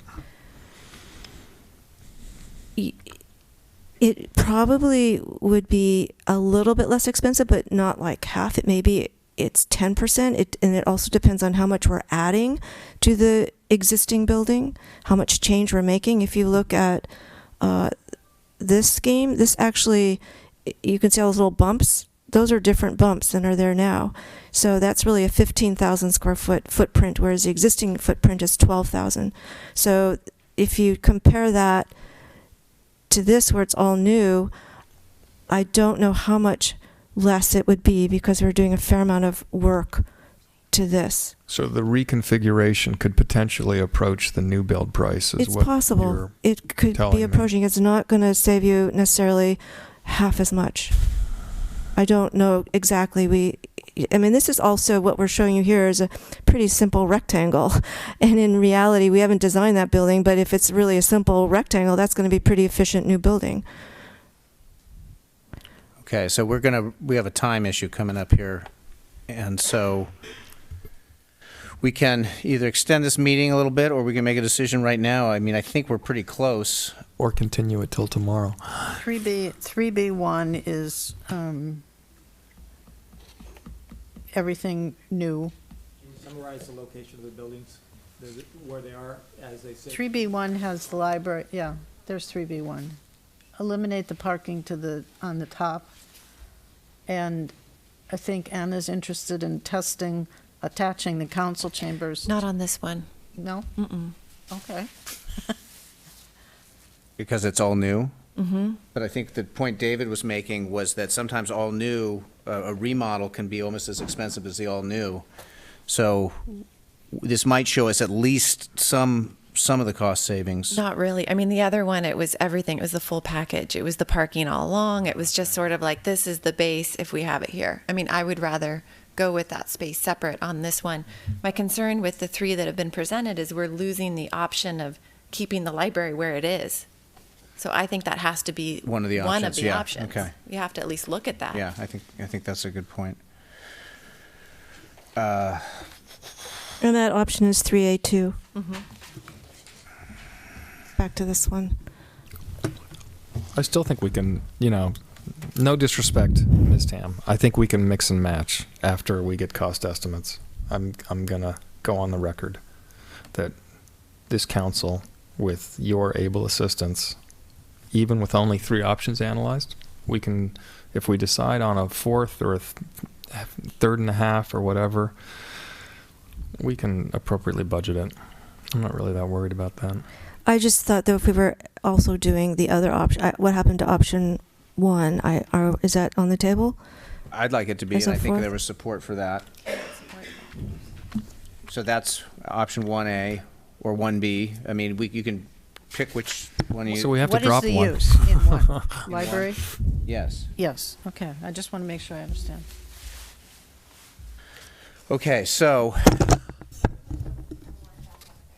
Could we see the one? So we're all talking Do we about have the to same time? thing. Yeah, so we're going to have a vote to extend half an hour. Is there a motion for that? Yeah. I'll move we extend for 15 minutes. I think Okay. we can wrap Okay, this I up. second. Councilmember Koberstein? Yes. Chateau? Yes. Knutson? Yes. Vice Mayor Doring? Yes. Mayor Ellsworth? Yes. Okay, so that's 1B.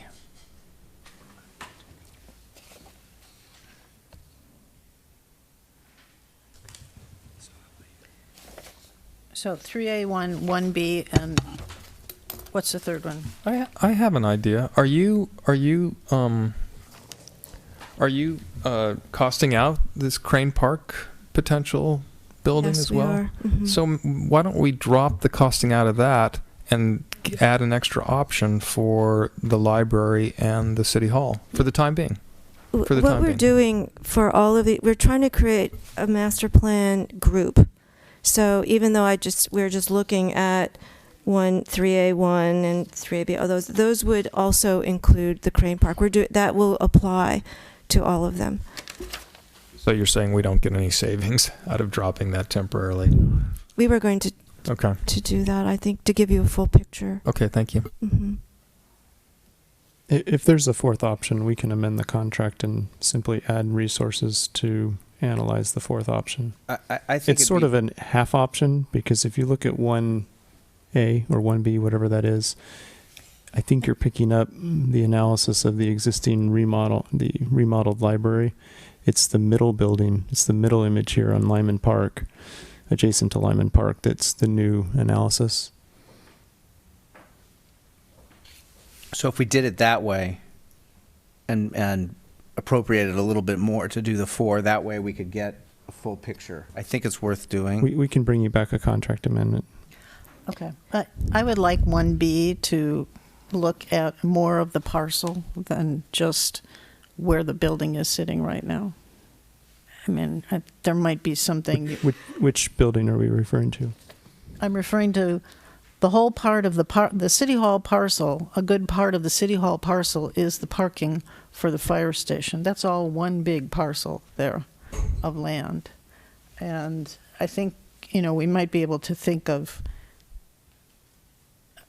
a different place for the parking if it turned out you needed a little more space to put a viable building there than the existing footprint.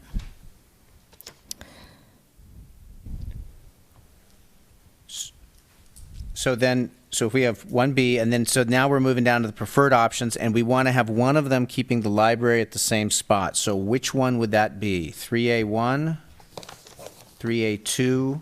That's what you're saying. 3A2 is the one that keeps the library at the same spot.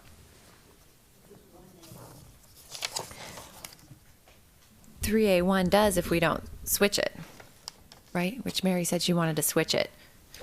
Do you want to look at remodeling the existing building? Is that what, or putting a new one there? I wanted. Well, can I suggest? I wanted the remodeling.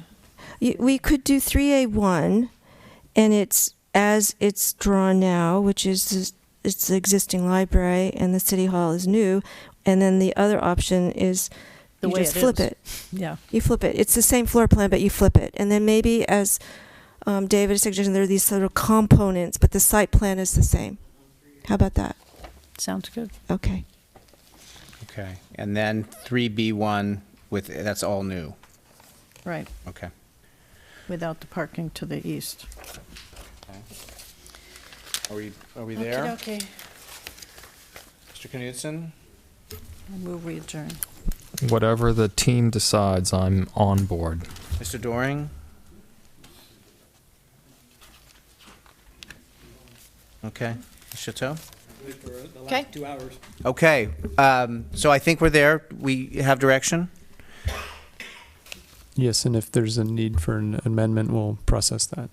Okay, so I want to thank the community for coming out. I want to thank Nolan Tam for being here and the great patience and presentation. So it's very much appreciated, and we'll move forward.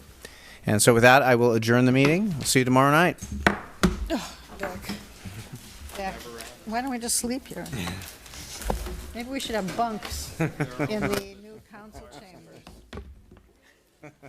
Like the fire department.